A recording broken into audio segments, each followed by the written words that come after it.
Receive Hunsaker. Let me see if I'm live here. Let me see on Twitter. Oh, it does say I'm live. I've never done that before. I know. That's neat. I know. Cool. All right. Yeah, we're good. We're rolling. Dude, Well, thanks for having me on. Yeah, too bad you didn't share your thumbnail so that we could put a cool thumbnail on there. I'm just seeing your phone plus CRM costing you thousands right here. Oh, that's my YouTube video I uploaded today. What's that one about? Your phone and CRM system are probably screwed up and you're not tracking and attributing leads correctly. Snipey lead. Yes and no. Like, it doesn't have to be snipey lead, but it's actually more so a video about open phone or Quo. Like, so like here, like this was, I guess we just dive. You want to just rip it from there? Let's do it. Yeah. So like one of the things that I like noticed was a manual process in our business was like inbound phone calls from paid traffic. And so like, for example, if I run a mailer and what's happening is like, if they scan the QR and go, it's easy, right? We already know where it came from.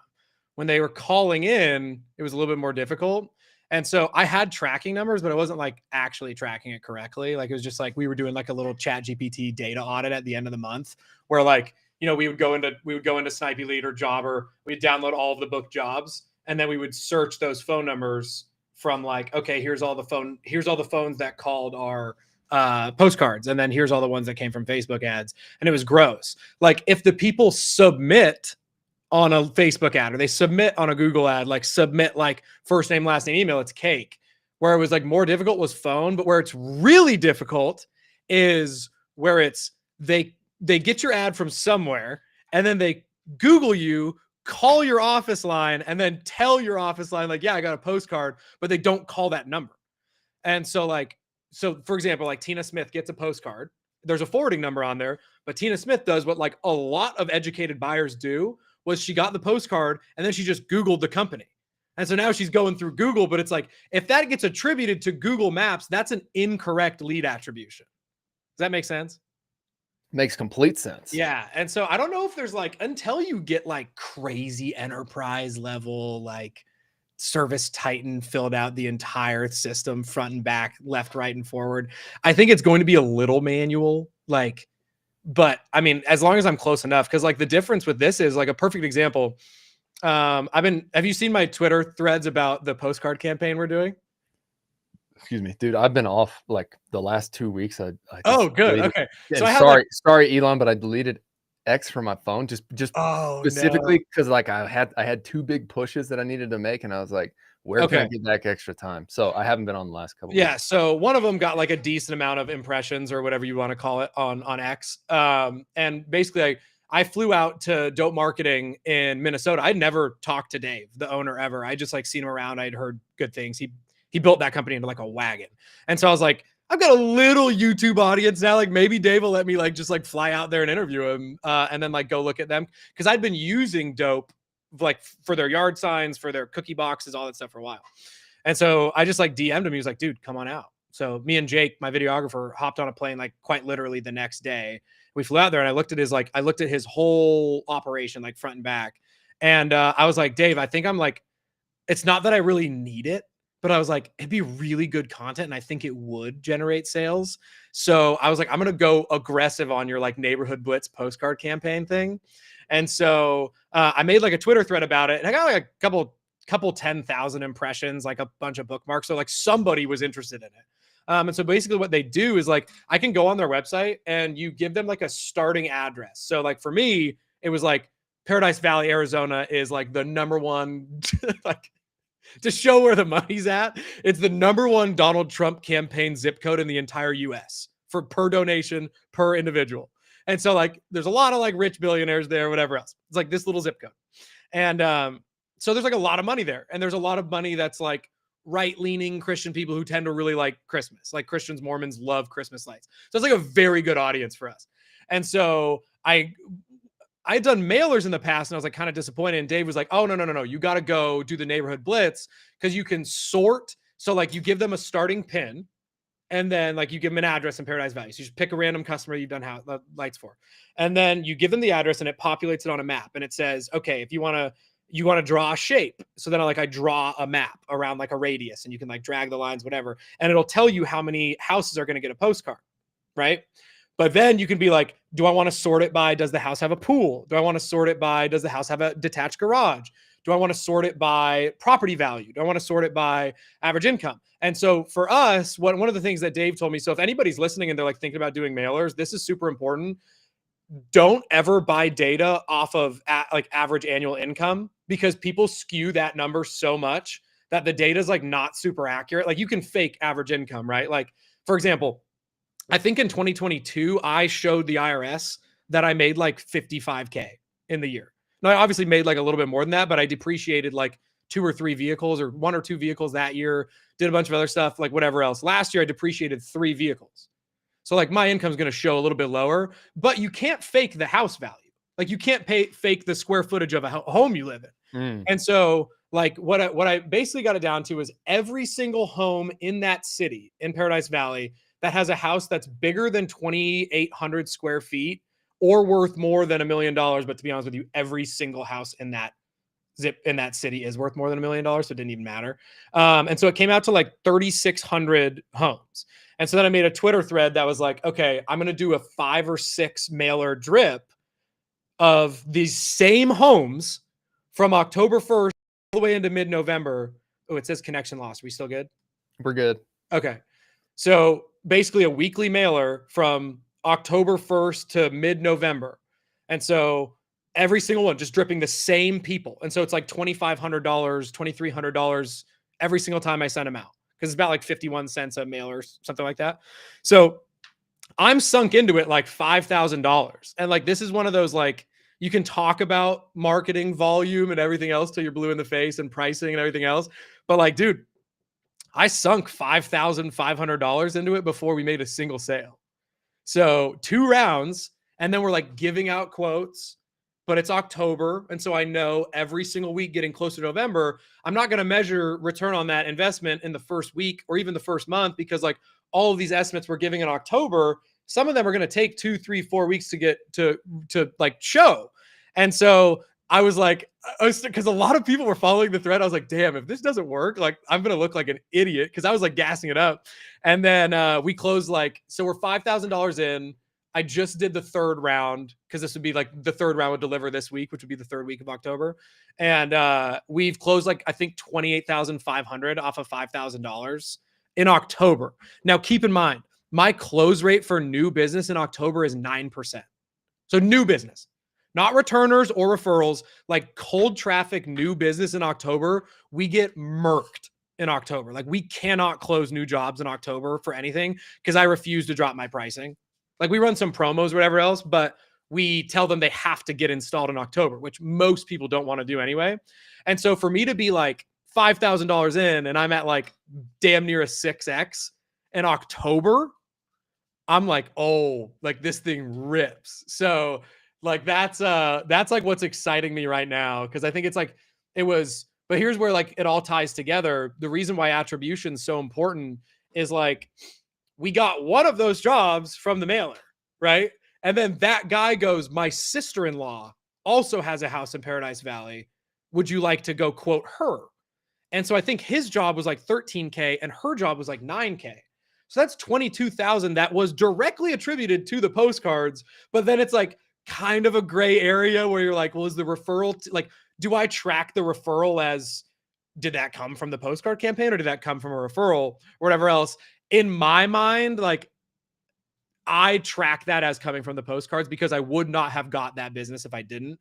But that's like the only kind of cheeky ones that I do that way. Everything else referral wise, we just kind of mark as like, this was a referral from a paying customer. But because the sales process was like same day, I just tracked both. So the reason that's so important is like that original postcard mailer just called the forwarding number on open phone, and my office tracked it wrong, but I was able to go back and make sure that it was in a postcard, because can I share my screen? Yeah. Because like, if you look, I don't care if anybody sees this, the phone numbers, it's a public, I mean, my business's stuff is everywhere. But like one of my phone numbers is like the postcard mailer campaign. So if you see right here, this is a phone number, this 623-777 number. That phone number is only on our mailers.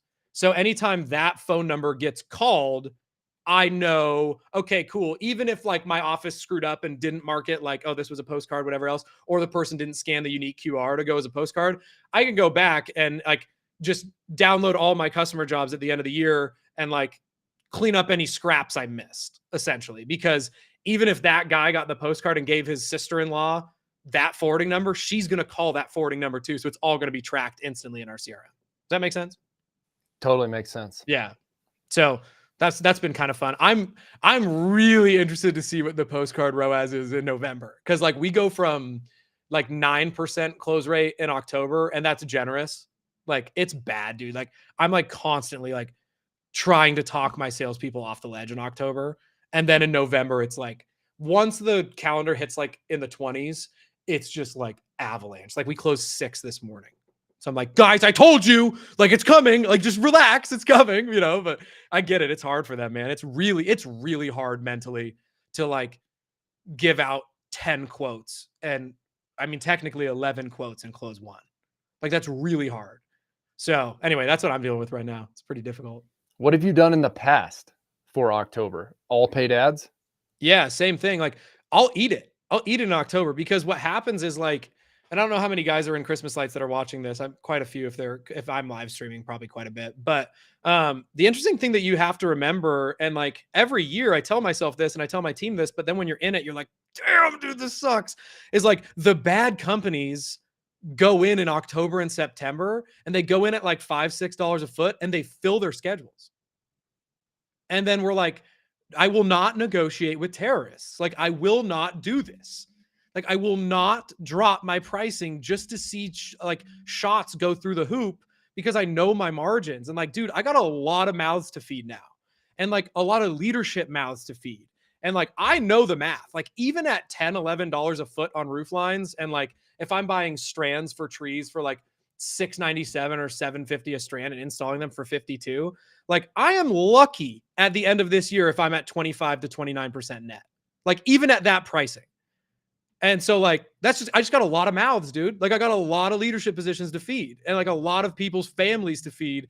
And so like it's very tempting to be like, oh, I can just fill the schedule in October, but like I know the math. Like I know I can't do it, because then what's going to happen is they're going to want that pricing next year again. And then it's like I'm fighting a very, very much an uphill battle, so I can't do it. But yeah, man, it's been really difficult this year, because like this is such a new problem for me. But like we created like a super team for installs this year. Like our guys, like we have 5 dudes who can run crews, like 5 crew leads, and 5 of them are dogs. Like I could throw them at anything and be like, but the reason we got it is we were able to promise people 3.5 months of work now, because we started installing in September. And so we did a campaign where we convinced a lot of our returners to let us install in September, and then quite a few to let us install in October. But what ended up happening to me, and like, I'm okay to admit that I was probably wrong. Like we installed a week early. We started installing 1 week too early, because I like to run 6 to 7 days a week. But what happened is like I ran out of jobs in October. So I had to pull weekend jobs off and fill the weekdays, because this crew of dogs that I promised 3.5 to 4 months of work a year, like I cannot go to them from October 19th to the 31st and say like, hey fellas, went too fast. No feeding your families for 11 days. Come back on November 1st. So we had to like slow down, and like that's been really stressful for me. But like I don't really know what the alternative is, because like we could have started a week early or a week later, and that probably would have alleviated a lot of the stress. But like the built-in seasonality of like what the market deems to be Christmas time versus what we as Valley Christmas deems to be Christmas time are 2 completely different things. And so that's been difficult, but that's kind of what I've been up to these days. It's crazy to make your money in a couple of months. Yeah. It says like I tweeted about this yesterday. Like all of my profit comes in November, like all of it. Like this is the earliest I've ever zeroed out all the Amexes and Capital Ones and like bought product and everything. But like, dude, I have like in the business, like maybe 150K in the bank. Like that's pretty low for like what we need to do. Like we need to be that number needs to be, for me to like sleep at night, that number in November needs to be like 680, 70 or 700 at that time. And then like tear down payrolls happen. That's probably, I don't know, 80 to 100K in sunk payroll to begin 2026. Like all my commissions, my closers, my bonuses, my car insurance, my truck payments for the rest of the year, my rent for the rest of the year.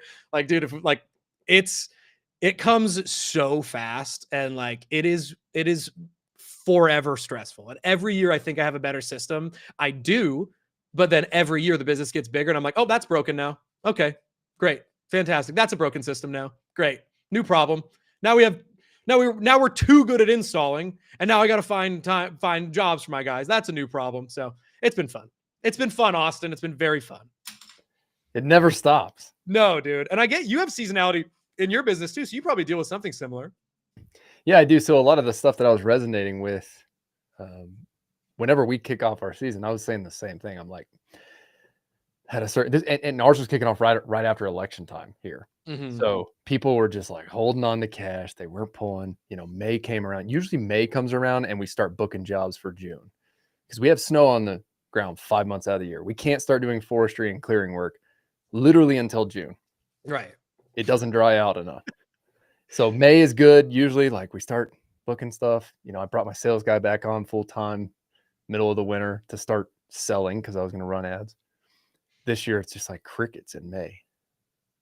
And I'm like, what is going on? Because the last 2 years, May has been steady, booking up for June and July. Yeah. And then all of a sudden, it just happened in June, and it went gangbusters. So I do want to clarify, like some of the people who are listening on my podcast, we've got Steve's going live too. Steve, he's got a Christmas light business, makes all his money in a couple years, in a couple months out of the year. Steve is incredible at running paid ads. He's also incredible at building systems. And so every time Steve and I jump on, it's like we just jam on multiple different things on marketing systems. So for some of you who are in land clearing or in the forestry side wondering, why the heck are we talking Christmas lights if you're listening on my stuff? It's because all this stuff is relatable. It's all the same. It's all the same. All of the principles are the exact same. Like in pretty much any, like the customer acquisition and like the customer acquisition side and like the lead follow-up side and everything else. And even like a lot of the sales nurturing side is pretty much identical across all home services. The only thing that gets different is like job estimation and job costing and stuff like that. But like, I don't really get in the weeds in that stuff anyway. So most of the stuff you and I talk about is pretty applicable across the board. It is. And the thing I love about you is it's traditionally a lower ticket item, but you figured out a way to stick to a higher ticket offer to make paid acquisition work. Yeah. And like, it's painful, but like it's the right model. Like I've seen quite a few businesses come and go over the years because all they focus on is in the lighting business, like, because all they focus on is the top line. And then it's like, yeah, dude, those numbers look good. Like when you're selling a $1,500 Christmas light install and a $2,000 Christmas light install, you think you're balling until workman's comp starts coming and product cost is a little bit higher than you think. And commissions for sales guys start coming. And then I need a vehicle. And then I need commercial vehicle to get this commercial job close. And then I go get a commercial vehicle, and pretty soon these guys that were charging, they're buying product and doing a 4X markup on the product thing. Like, oh, 25% product cost. I'm rich. You are not. Like you are not. Like it goes quick. So it's been difficult, man. It's been fun, but like every year it's still very stressful. So it is fun to jam with you because I like that you're going through a similar thing. Well, you were asking before we jumped on live, and we knew we just had to hit live because we always have a million things to talk about. But to your point, we've stuck hard to our pricing, even in those uncertain early times, because we know the same is true at the end of our busy season. We're doing this every single year. People have this fall rush where they think, oh crap, I got to get my summer stuff in before the snow comes. And so it's just this huge, big push. And we end up booking as much as we can and pushing as far as we can into the winter, but then we just roll over what we need to into the next year. And what is the percentage? Like, do you make any money during the winter? Like, can you do anything? Yeah. We plow snow in the winter. Oh, plow. Okay. But not the land. You just not land clearing. Yeah. And it's like, I feel like a big thing that I've been challenging myself to do recently is just focus. Because on the summer side, in a small market. We've got really talented operators. We've got a really talented team. We can do a lot of things on the summer side. We can do land clearing, forestry, excavation, hardscaping. And in the early days, I was just saying yes to everything. I was just Right. doing it all. But now what I'm learning is how hard that is to build operationally. If you've got a hardscaping crew going, if you've got a forestry crew going, and if you've got a excavation crew going all on the same day, and Yeah. you're just blowing and going as fast as you can in the early days of business, like when do you ever slow down to actually build the SOPs and build the process? And so Yeah, that's yeah, dude. Every time somebody in Home Service Accelerator tells me they want to add a service, the only exercise I do for them is I go, okay, cool. You can add the service. I'm looking forward to you adding the service, but here's what I want you to do first. Outfit the entire vehicle for me on paper. Tell me every single thing that you need in a vehicle. Tell me what the vehicle wrap is going to look like. Tell me how you're going to brand it. Tell me what equipment you need in every truck. So if you're now you're doing hardscaping and you're also a, tree guy, tell me what the arborist business looks like on the vehicles, and then tell me what the hardscaping business looks like on the vehicles. It's like, so now you're going to have two fleets. You're going to like, you can't. And so it's like, if the goal is like, unless they're like, all I want to do is just be a project guy, one owner, I don't want to ever have multiple vehicles, then sure, go be a jack of all trades. But 90% of guys want to build a wagon. And it's like, okay, what does that look like? Because you can't have, it's like the conversation's always with the pressure washing, like exterior cleaning guys. They're like, the pressure washing guys want to go do junk removal, and the junk removal guys want to do pressure washing. And I'm like, what does your rig look like? Like, how does that make sense? Because now you're gonna have two vehicles, two brands. Your brand is sloppy. I've just never seen a successful, like a massive home service business that does two wildly different trades like that. Now there's like add-on trades like land clearing, snow plowing makes sense seasonal. Christmas lights, something else makes sense seasonal. But like, it's like, what I'm talking about is like, you're getting into like a completely different world with what you're talking about. So I've even taken it as far as, and I had the conversation with the two guys on our leadership team. I'm like, do we scrap snow plowing and just go all in on the forestry and land clearing stuff? And like, that's been a serious conversation inside. But where we're constrained is like, we have all of our crew living in a geographic area. That crew that we're employing right now, we would have to send out traveling, pay per diem, pay lodging, all of that stuff, and build this complete different side of the business that we are not doing right now. And we've just made the decision that snow is a necessary service. We have the trucks. The only additional investment that we have to make is the plows on each truck. And we just stick to utilizing the trucks that we use in the summer for our crew trucks as plow trucks. Yeah. What is like, yeah. I guess it's a half year MRR business, right? Like your snow plowing's repeat business. I guess it's like, how many times do you get paid per year by a snow plowing customer? Well, we invoice monthly, but this year, as I have gone into the business, and look, my head's been all in land clearing and forestry. Mm-hmm. Like that's the one I really want to scale. Mm-hmm. No, I'm sort of viewing this as like, this is how we pay our guys and keep the crew together year round, so that we can grow on the forestry side. So kind of like where we were at in the beginning of this is, we have these weird operational constraints like you do in these either seasonal businesses or seasonal towns. And you have to make a decision like, am I just going to be this business for X amount of months a year? Or am I going to add another seasonal service on? Yeah. I mean, we kind of had that same epiphany but thankfully the permanent lighting came in. So that's like, those marry each other a little bit. So like that kind of helps. But the other side of it too is like, all the permanent, 80% of the permanent lighting calls come during temporary season. So it's like, we just have to scrap during the rest of the year. Like it wasn't amazing sales of permanent during last year, but now that we have like a year of like brand recognition and all that, I think it'll be better. But yeah, I mean, dude, it's the same problem. It's the same problem across the board. It's I have made a case now, like, I think this year, so last year we did a little bit over 800,000 in like 50 days. It's like 45 days, something like that. And top line, decent margins. I think we ended at like 27%, something like that, net. And this year I was like, okay, we're going to push to between 1.1 and 1.2. Like that's the number I feel comfortable with. In top line, the margins will go down. Like that growth is really expensive. Like that growth is really expensive. So the margin's like I'll probably lose another 3 or 4 points this year. But if I ever decided to like stop growing, I'll add about 8 or 9 in the next year because I just don't have product cost. Like my product cost is the cost of growth is expensive in this business.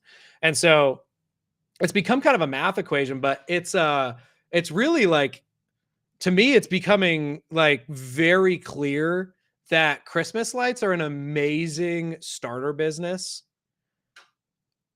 I don't think that it's an amazing $1 to $5 million a year business if you're not going to start going after commercial. So all of like the wagon, like 5 million, 8 million, $9 million businesses I've seen, aside from like a very few small amount of like legacy residential installer companies that have been around for like 5-10 years, whatever, like all of the big wagon businesses, they're doing commercial. And like, I just don't really have like a lot of desire to go into that path because I have Home Service Accelerator. We have the permanent lighting business now. And so like, we just kind of decided just like keep the main thing, and make it like a good margin, heavy margin residential business. Like, I don't know. That's kind of where we're at, but dude, so you're saying rather than scale, you want to gain. I just want to keep going like until residential stops growing.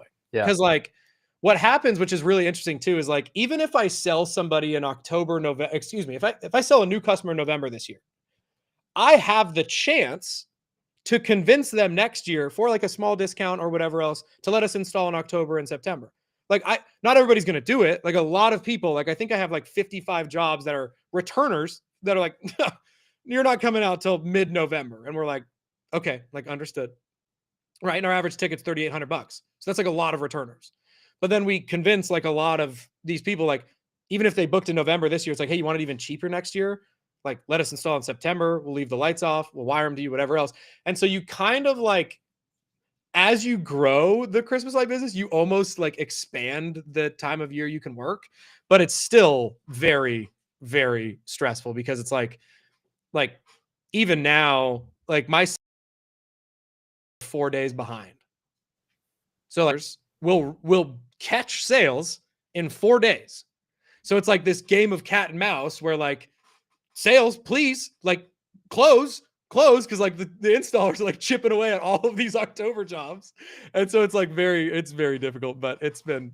It's every day I'm like, oh boy. And then we get close and then the sales guy like rip like a $15,000 job. And I'm like, okay, that's a day. That's a day of installs. Great. And then the weekend comes and whatever else. But yeah, dude, it's been fun. Ads have been tougher this year though, for sure. There's so much competition now. So much competition. Because you're teaching everybody how to do it.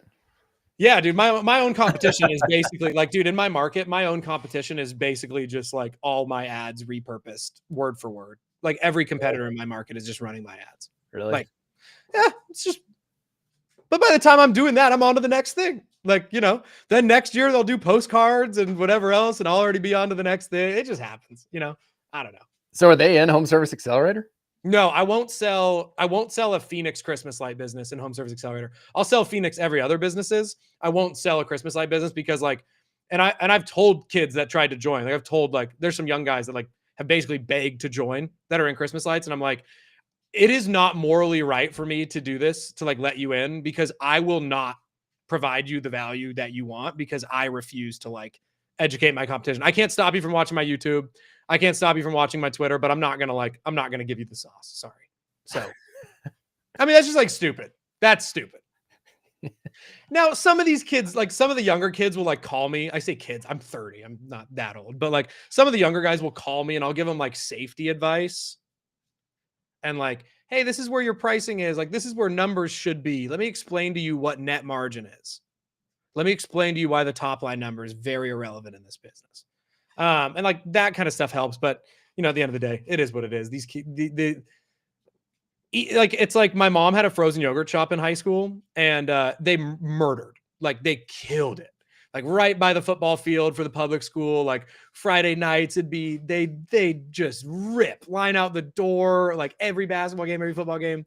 And like the analogy I always tell people about new competition is like a Menchie's opened up, like Menchie's frozen yogurt opened up a mile away. And like, they were not good. Like it was a franchise. It wasn't family owned.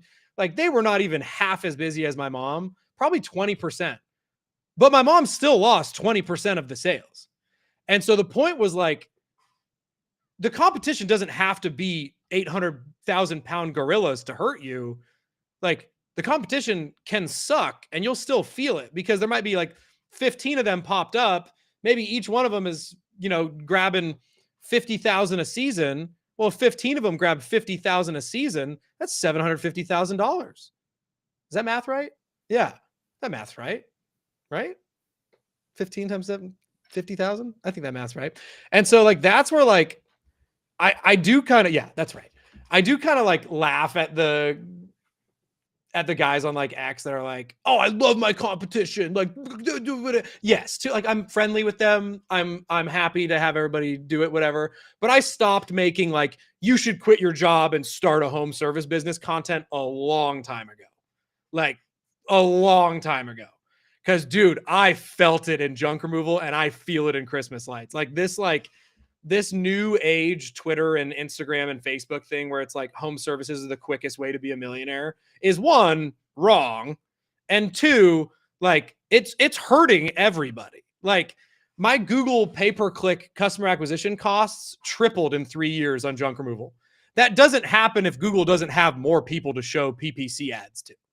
Like that's just like basic supply and demand.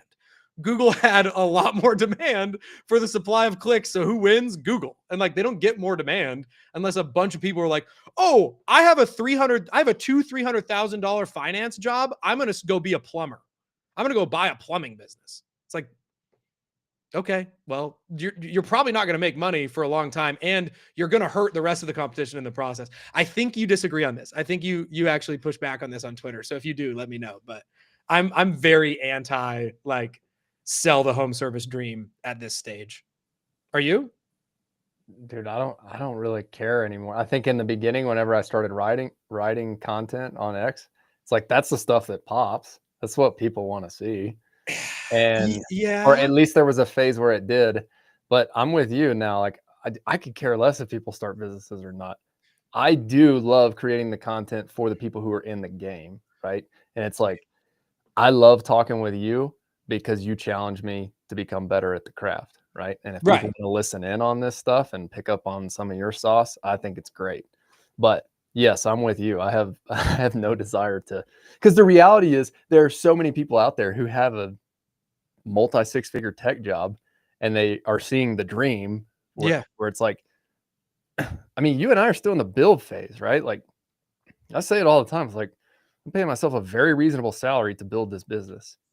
Like by Dude. reasonable, I don't mean like balling at all, right? It's like I'm paying myself less than two of my guys. You know what I mean? Like, and it just is what it like. I'm up at Dude. 3 a.m. working on it, but I love it, right? Like this is what I wouldn't be doing anything else. I'd be so bored at corporate. Yes. So And it works I for was me. very bored. I was Yeah. very bored in corporate America too. Like borderline depressed, but bored nonetheless.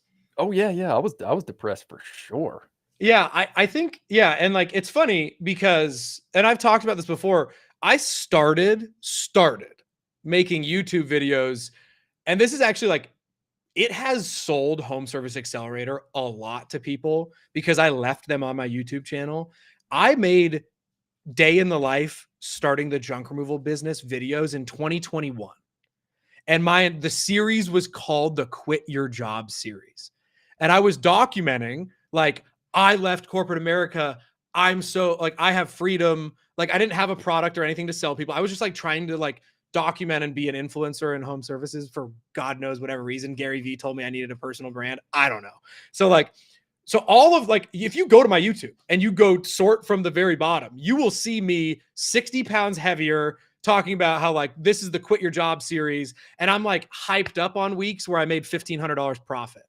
And like I've talked about this before to the Home Service Accelerator people. I was telling people like, oh, home services are great. Like, quit your job. I quit a $150,000 corporate America sales job at 22 years old to do this, or 23 years old, something like that. Dude, I didn't make 150K until 2 years ago.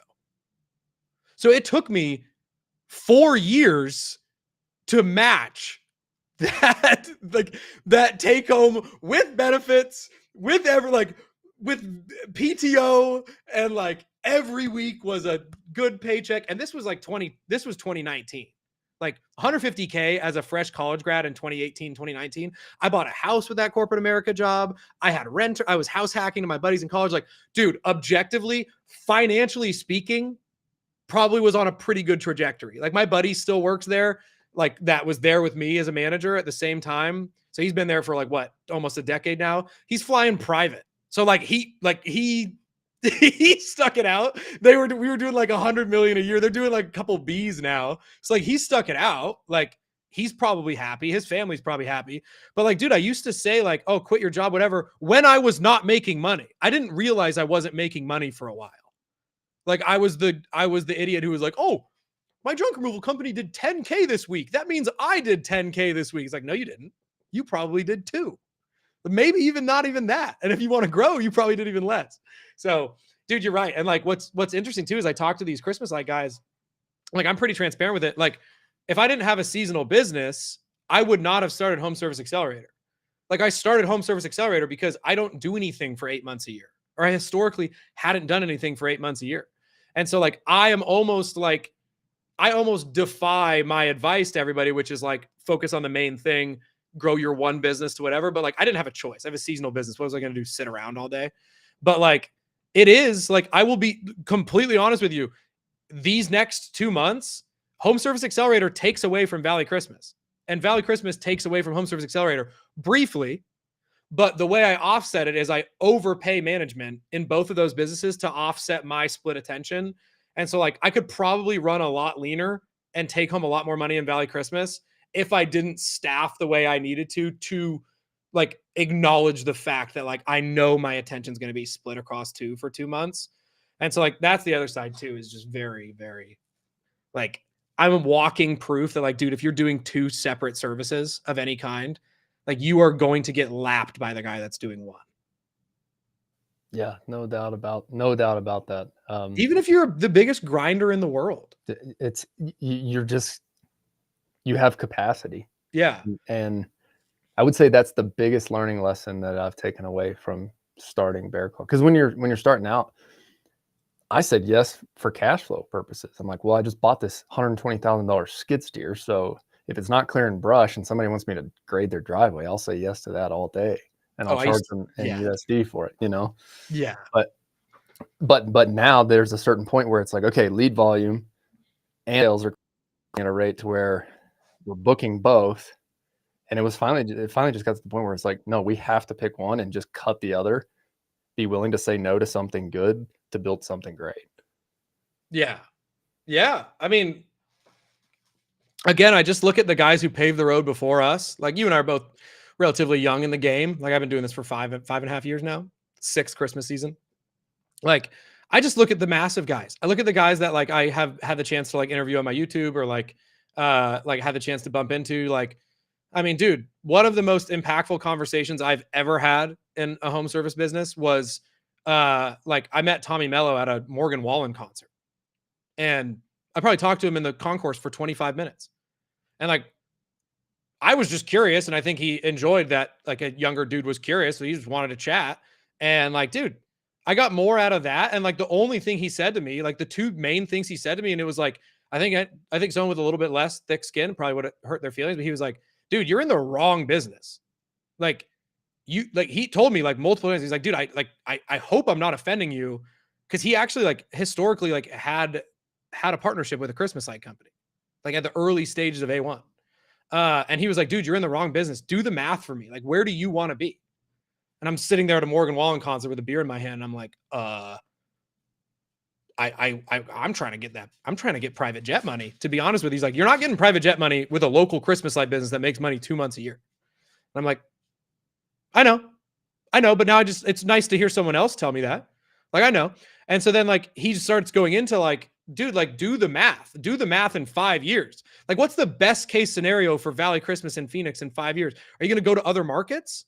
Like, okay, if you're going to go to other markets, what's that look like? Like, where's like the massive scaling lever in a business where you're only making money 2 months a year. And he's 100% right.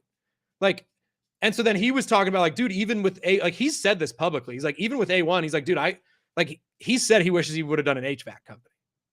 Like he's even said it. The dude is one of the most public, like one of the biggest and most public, like publicly documented home service exits ever. Like there's books about it. Like they were not hiding any of it. They were very transparent about like the process of that. And I think that's actually helped them long term to do everything else they're doing now. But like, dude, like when the guys that have done that, like the guys that have gotten to that level, and then the guys that like I interviewed Cam Bodden, who sold Green Mango Pest Control in Phoenix for like over 9 figures, and like a couple other home service brands. He said the same thing. He was like, dude, I lived, slept, and breathed Green Mango for like the last 3 years. And that's where they got all their enterprise value. Like they were not worth $100 million 3 years before he sold or whatever they sold for, not even close. But at one point he had a pool service company. He had I think like an auto detail or glass company. He had a pest control company. He's a partner in Coconut Cleaning, which is another really massive home service brand that is still. And so he got rid of everything else. And like, again, when all of these guys who are 10, 15, 20 years older than me are like, do the one thing, like do the one thing and scale it to death. Like I'm going to listen to that because I'm not an idiot. And then it's like, I'm turning around to my home service accelerator people that buy my stuff because I'm like, yeah, I built a business from 0 to, 400 or 500K a month. Like, I don't think I'm a coach, but like, if you want the marketing and processes and systems that I did to get it there, you can join Home Service Accelerator. It'll get you that way. Once you get to 500K a month, I'm probably not your guy. Probably need to go talk to Tommy and them or something else. I'm just going to be the marketing and sales guy that gets you there. And so like, I have the same conversation with these guys where I'm like, what are you doing? Like this guy, like a $10,000 a month window cleaner is like, oh, I want to start a junk removal company. I'm like, dude, no, you don't. Like, let me walk you through the exact same conversation I just had at like a little bit higher level with you. But like a lot of the time too, I don't know if you deal with this with like your community, but like a lot of the time too, you can tell people all these things, but they just have to feel it and experience it sometimes like themselves. And then they come to the conclusion, which like, I don't know. I think that's probably a sign of self-awareness or intellect to maybe like actually listen to what guys who've done it before you say and not just be like, oh no, my situation's different. Because like chances are your situation's not different. Like you're not a unique home service business. Like everybody's like nothing about what you're doing is unique, like at all. So if the guys before you are saying specialize, then specialize. You know what I mean? I know exactly what you mean. I mean, it's not like it's anything revolutionary that I've heard in this last year. It's not, no. I didn't hear it. I didn't hear it in the third year. Or I didn't hear anything different in the third year that I heard when I was starting. But whenever you're starting, you're just so, you have your blinders up and you're like, I'm going to do it the way I'm going to do it. And I'm going to do it the way I want to do it. And at least that's how I did it. And then there's a certain point, at least for us, where 3 years in, there was just a clear decision that needed to be made. It was like, do you want all the headaches that is coming along with that? Yes, sure. There was that was the headaches, but like the headaches and not a lot of money. I think the tough part is like excavation is like there's good margins in excavation, but there's a lot that goes into the estimating. There's a lot that goes into building the crew, and like we have some rock stars on our team, but my sales guy was doing both, and when I had the conversation with him this summer, he's like 80% of my time is going to the excavation. And you know what's crazy about the 80-20 rule? Guess where 80% of our jobs were being booked for the rest of the year on the forestry and land clearing side. Yeah. It's like our forestry and land clearing side of the business is just booking up. And he's only spending 20% of his time, like not even allocating time towards this building a sales process. Right. So when we saw that data, I'm like, wait, you're telling me that you spend 80% of your time on this, but yet I'm looking at the schedule and we're just ripping forestry jobs all the way through the fall. Yeah, dude. So it's just like, it's so clear to me at this point. Like we just have to cut this. It's a hard thing to do. I want to bring this up because I think you'll have something to add on this. The other thing for me as the marketer, when you're trying to market two different things at once, it's insanity. Dude. Or multiple things at once, right? Rather than like it's hard enough to manage all this stuff. Like you got to do long form, you got to do short form, you got to do ads, you got to do Google Business Profile, you got to drive reviews. Like if you're trying to do that for multiple different servers, it just doesn't. I couldn't get it to work in my head, and so this is when I was like, we got to go all in on one thing, and then all of my stuff started going. Yeah, dude. We actually just the last 3 months had the epiphany on one, the marketing side. So like we got rid of the junk removal company maybe a year and a half ago. Like it was a good income generator, kept my guys busy, whatever else. But like we did the math on, okay, we're going to shut this business down for Q4 every year and then like, you know, sub it out, whatever. But like then our Google reviews are starting to suck. Like we lose traction there. Like our Facebook ads, we just shut off for a bit. Like organic happens. What happens when it's like a repeat property manager? Now we just like let in our buddy in the door. And like, why is he not just going to like go with the guy we subbed out the next time until we're back? It just like didn't make sense at all. But the other side is like outside of just like marketing two different things at the same time. I feel that a little bit even with the permanent lighting business and the temporary lighting business. But like the cool thing is like they overlap each other. So someone might be like, oh, I want a temporary lighting quote. And then we'll be like, well, have you heard about perm? And then they're like, oh, interesting. And so we've like, those kind of cross pollinate, but like junk and the other one don't. Land clearing and, you know, forestry or whatever the other, like all the other trades, like maybe they like the excavation side, maybe they overlap a little bit, but they don't. But here's where it like really clicked with me was I started with Home Service Accelerator kind of blowing up and Valley Christmas blowing up at the same time. I had a lot of shared employees, like managerial employee, like admin employees. So like back office, like operation role, who's like helping with Home Service Accelerator, but then also running the books and like helping do payroll for Valley Christmas, whatever. And I'm looking at it and I'm like, and then we had like a onboarder who was like doing both and all this other stuff. And I like had this very aggressive conversation with my team the other day about like how if I can't do it as the owner, the grinder founder, if even I'm feeling split, how on God's green earth am I going to expect my employees splitting 20 hours a week across both to even remotely like perform at all?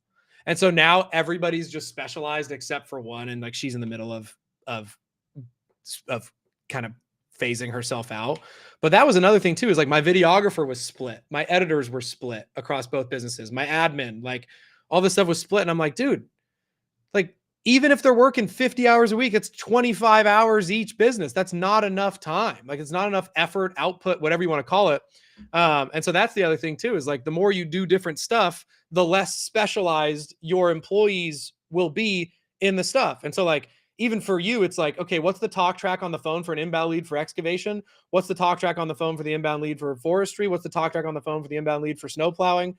Like all the other stuff, like, okay, well, it was the sales process identical? Are we pre-qualifying more in one? Are we pre-qualifying more on the other? Are we like kicking out more? Like it's too much. It's like too much to cross-train people. And you can't expect them to be like amazing at both because they're just not. Like even employees in general, like if you as the owner are, you know, the best at running your business, like most of the time your employees, like until you start getting leadership employees that you can pay more and like have career people, like your baseline first receptionist or office staff is going to do 75, 80% of the job you did. And so now you're splitting them in half, their attention in half. Good luck. That's how I view it.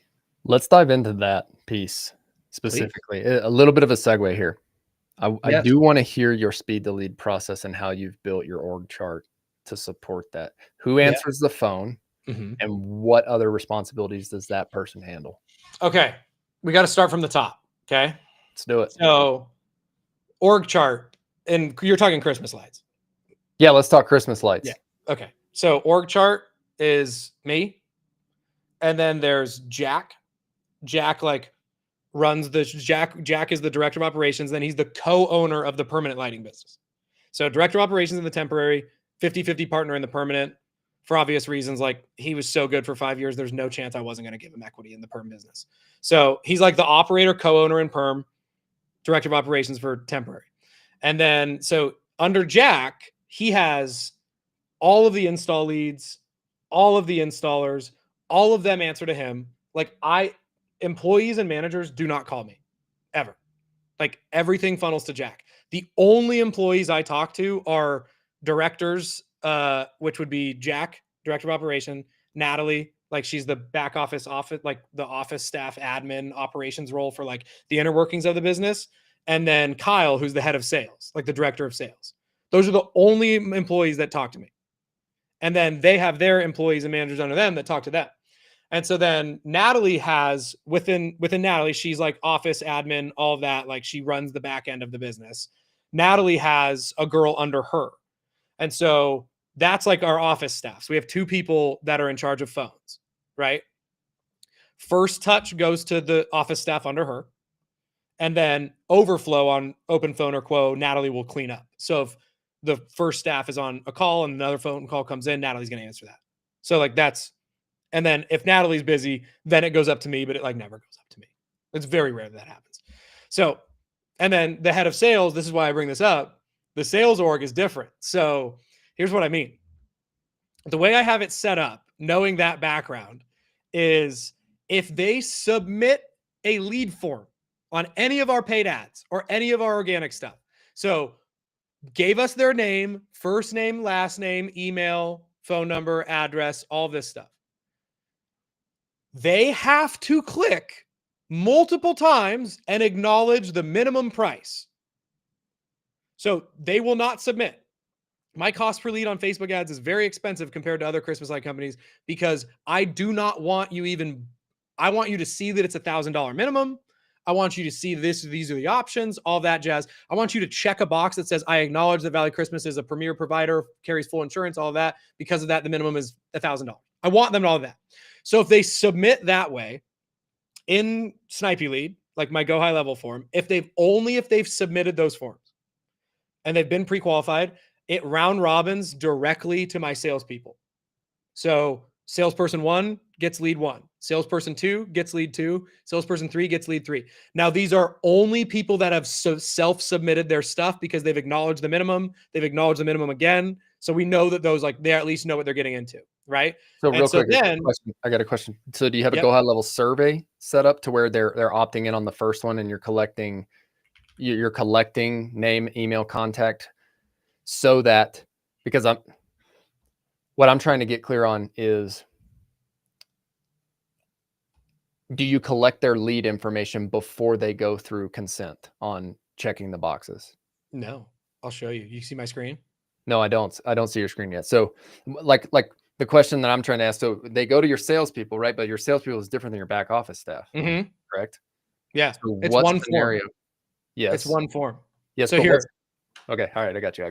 Yeah. Share it. It'll make sense. So. You got it? I don't see it. It says I'm sharing. I think you have to like let my screen in. I didn't get a notification here. Okay, hold on. I'll do it again. Is it there now? Do it again. I clicked off. I missed it. Add to the scene. All right, here we go. Okay, so here's me, right? Yeah. So they click this. This is a Snipey Lead Go High Level form. Okay. Yep. Is it a form or a survey? It's a form. Okay. They enter all their stuff here, right? First name, last name, email, address. Decent amount of friction. They acknowledge the minimum here. They have to choose a selection. So like this is going to drop off 60, 70% of the leads right here. Right? Which is what we want. Only in a Christmas light business, because you don't want to like inundate your staff. And then they acknowledge again here that it's $1,000, right? So they're acknowledging it twice. If they go through this process, like, and they fill out this form, it circumvents my office staff and it goes straight to the salesperson, because I value speed to appointment and speed to lead more than anything else. And so that goes straight through Snipey Lead Go High Level, goes straight to salesperson 1. His phone, the second that gets submitted, his phone rings and says, you have a new lead, Kyle, press 1 to get connected. He presses 1, instantly connects to that customer. Customer goes, oh my gosh, you guys are so fast. And then he's like, cool, I'm actually going to be out there in 3 hours. You ready for me? Here's the appointment. Sends her a calendar invite, rock and roll. Next lead comes in, it goes to Barb. Barb does the same thing, and it round robins automatically. Kyle, Barb, Dan, Ray. Kyle, Barb, Dan, Ray. Kyle, Barb, Dan, Ray. If they're filling out those forms. So now what you're asking is like, well, where's the office staff come in? Mm-hmm. Office staff comes in on all inbound phone calls. Because inbound phone calls, this is why when I was explaining it, I was like, only on lead forms. Because like inbound phone call is that's the choke point for the sales team. I don't want my sales team running around like fielding phone calls like, oh, I thought you guys were going to just hang my Home Depot lights for me. You guys don't do that. Like, no, that's like salespeople need to be selling.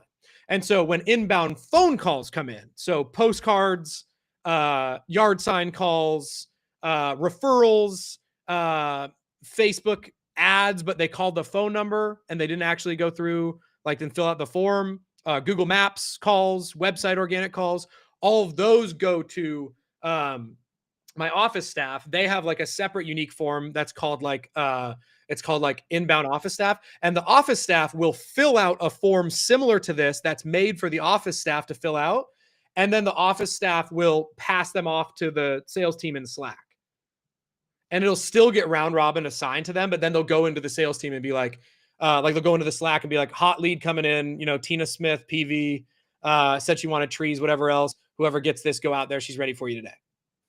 Only on inbound calls. That's the difference. Because like if I make content, like think about me, right? Like you've watched some of my stuff. Like all I do is yell about speed to lead. If the office was getting all of the inbound leads, every single one of them up the rip, then what would happen is we would have a manual failure point between, hey Kyle, when are you available to go out and quote? Right? Like on every single one, form and phone. And so what I did is I made the forms more aggressive, knowing that once that gets in the salesperson's lap, he's just like, boom, I'm ready. Like this person's already pre-qualified. Let's rock. And so this is where like there's so much nuance to this. Is like if I showed people my cost per lead on Facebook, they'd be like, you're terrible at running ads. And I'm like, no, I'm not. My ads are quality. Like my leads are quality. And then like again, agencies do not like me for obvious reasons. Like a lot of the bad agencies don't like me. The good ones love me. Like Bodie and all those guys love me because they're good agencies. The bad, like, run you some engagement campaigns and hang around and lurk in the Facebook groups all day talking about how great they are. Like those agencies hate me, right? And so those agencies be like, well, his cost per lead is ridiculous. And I'm like, my average ticket is higher than any other residential installation company I've ever seen that does just residential temp. I've never seen a residential temp company that does our revenue where the average ticket's higher. So again, like not to sound like a dick, but like proof matters, right? If I'm going to get up here and talk about it, proof matters a little bit. And so like I have the proof. I have documented the proof everywhere. Like my model is like super, super aggressive, high speed to lead sales process in the wealthiest areas. And all of the processes all of the processes I built kind of lead up to that. And so my cost per lead, like, dude, in October, there was a week where my cost per Facebook lead form was $60. $60 a lead form. And I'm spending $350 a day. And I love it. I absolutely love it. Now, some people will say in other trades, well, you're losing out on opportunities by showing that minimum. They're 100% correct. They are correct. There are some people who you haven't convinced to come across the finish line that you probably lose by having a higher minimum before you've been able to sell them on value. But the trade-off is if I open the floodgates to the point where like, yes, I can get my cost per lead to $15. I can get my cost per lead for $10. My salespeople would legitimately have 20 a day stacking every day. Yep. And so then if they don't get through that 20, they're going through another 20. Now they're at 40 tomorrow. And then they're just not able to keep up. Then it's like our speed to lead is lost. Like there's one $15,000 job potential sitting in there being drowned out by 10 to 15 people who thought that we were going to hang Home Depot lights. Yeah. Do you run LSA? They don't offer Christmas lights. They don't offer Christmas lights. No. So they have like electrician services, anything like that. But no, they don't offer Christmas lights. And then for any of your Facebook ads, do you run to a phone number on your ads? I put a phone number in most of the like copy, like a forwarding number. And then it's just a lead form. And then at the end of the submission of the lead form, it says, if you want immediate assistance, call this number. Now, will that so in that scenario, if the person fills out the form and they consent, they get sent to your sales guy via round robin. Mm-hmm. But then if they do call, that's getting routed to the office staff as well. Yeah, it'll get routed to the office staff, Okay. and then it's just like it's a double call, but it's so rare that they do that. It's Yeah. there. But then like honestly, then the customer gets called twice and they're like, damn, these people are on Love it. it. So Yeah, it's like, I love it. if that's the worst thing of my system, I'm like, yeah, it is what it is. So in your podcast with Cam, Yeah. and I sent this to one of our sales guys a couple of weeks ago after I listened to that, I which know. you're creating some really good content on there. Guys, I would like if you want to learn more about, I mean, yeah, you're creating good content for everything, but for speed to lead, marketing, sales, if you want to learn more about that, go listen to some of his episodes. The one with Cam from Green Mango, and I'm sorry I'm butchering the name, but the cleaning company one. Oh, Coconut, Evan Ritchie. Yeah, that one was good too. But the thing I took away, and I actually texted my sales guys, was Cam. He was like, "Yeah, text him." He's like, "Text him, call him, text him, call him, text him." A personalized video, text them, call them, text them, personalized video. And he's like, some of my sales guys would be like, well, aren't we going to bother him? And he's like, who cares? Like, what? So what? Like, if they weren't going to answer, so what? Right? Like, the alternative is they just don't respond to you. Who cares? Like, your goal as a salesperson, and I think that this is where I have such a tough time resonating with people who don't follow up, is I'm like, dude, when I was doing sales, and I'm sorry, I don't mean to get on my own soapbox here, but like when I was doing sales, when I started the business, you know as well, and I know you were doing this too. You had an automation set up to text the name, the email, and the phone number. And guess what the phone number comes in as? A clickable link. So click. Hey, it's Austin with Bear Claw Land Services. How are you? 100%. And it's like so many people just overcomplicate this. You don't even have to have a like. Yes, you should have a script. Like, don't hear me out on this. My point is with this is calling them and saying, hi, this is Austin with Bear Claw. How may I help you? Is better than just getting them on the phone is better than nothing at all. And so, yeah, but like what I loved about what Cam was saying is do the personalized video, use their name, make it personal and text it to them. And we've been doing that. And dude, it's awesome. Crazy. It's like I could go multiple ways from like a mindset standpoint. My push to like the follow-up question will always be like, if you're a business owner, and then let's go even further and say you have employees, and like let me just do the deductive reasoning for you. You're like, oh, I'm afraid to follow up so much because I don't want to annoy people, right? Like you just like you need to give up. Like truly, just hang it up. Hang it up. Like if you're like, I don't want to annoy people, so I'm only gonna touch them once. Like you're in the wrong trade. Go get a 9-to-5. Like if that's what your mind is, because what you're saying when you say that is you're saying, I would rather not be a tiny bit uncomfortable out of like every maybe 20 calls because someone says we're annoying. I would rather not feel that discomfort than I would have my business thrive. Like that's what you're saying with your actions. Whether you're not consciously saying it, that's what you're saying. It's the discomfort you get from the follow-up is you're better off in your mind not feeling that and then letting your competitors take more jobs. So that's the one side. That's like the kind of nuts and bolts like mindset side. You're being soft. Like if you're not following up like that, you're being soft. And then the other tactical side is like you have to understand that when an inbound lead comes in any trade business of any kind, like they're not sold yet. Like it's you and it is a competitive sport. And so all a follow-up is just simply more at bats in the baseball game of sales to actually get that, to actually hit a home run.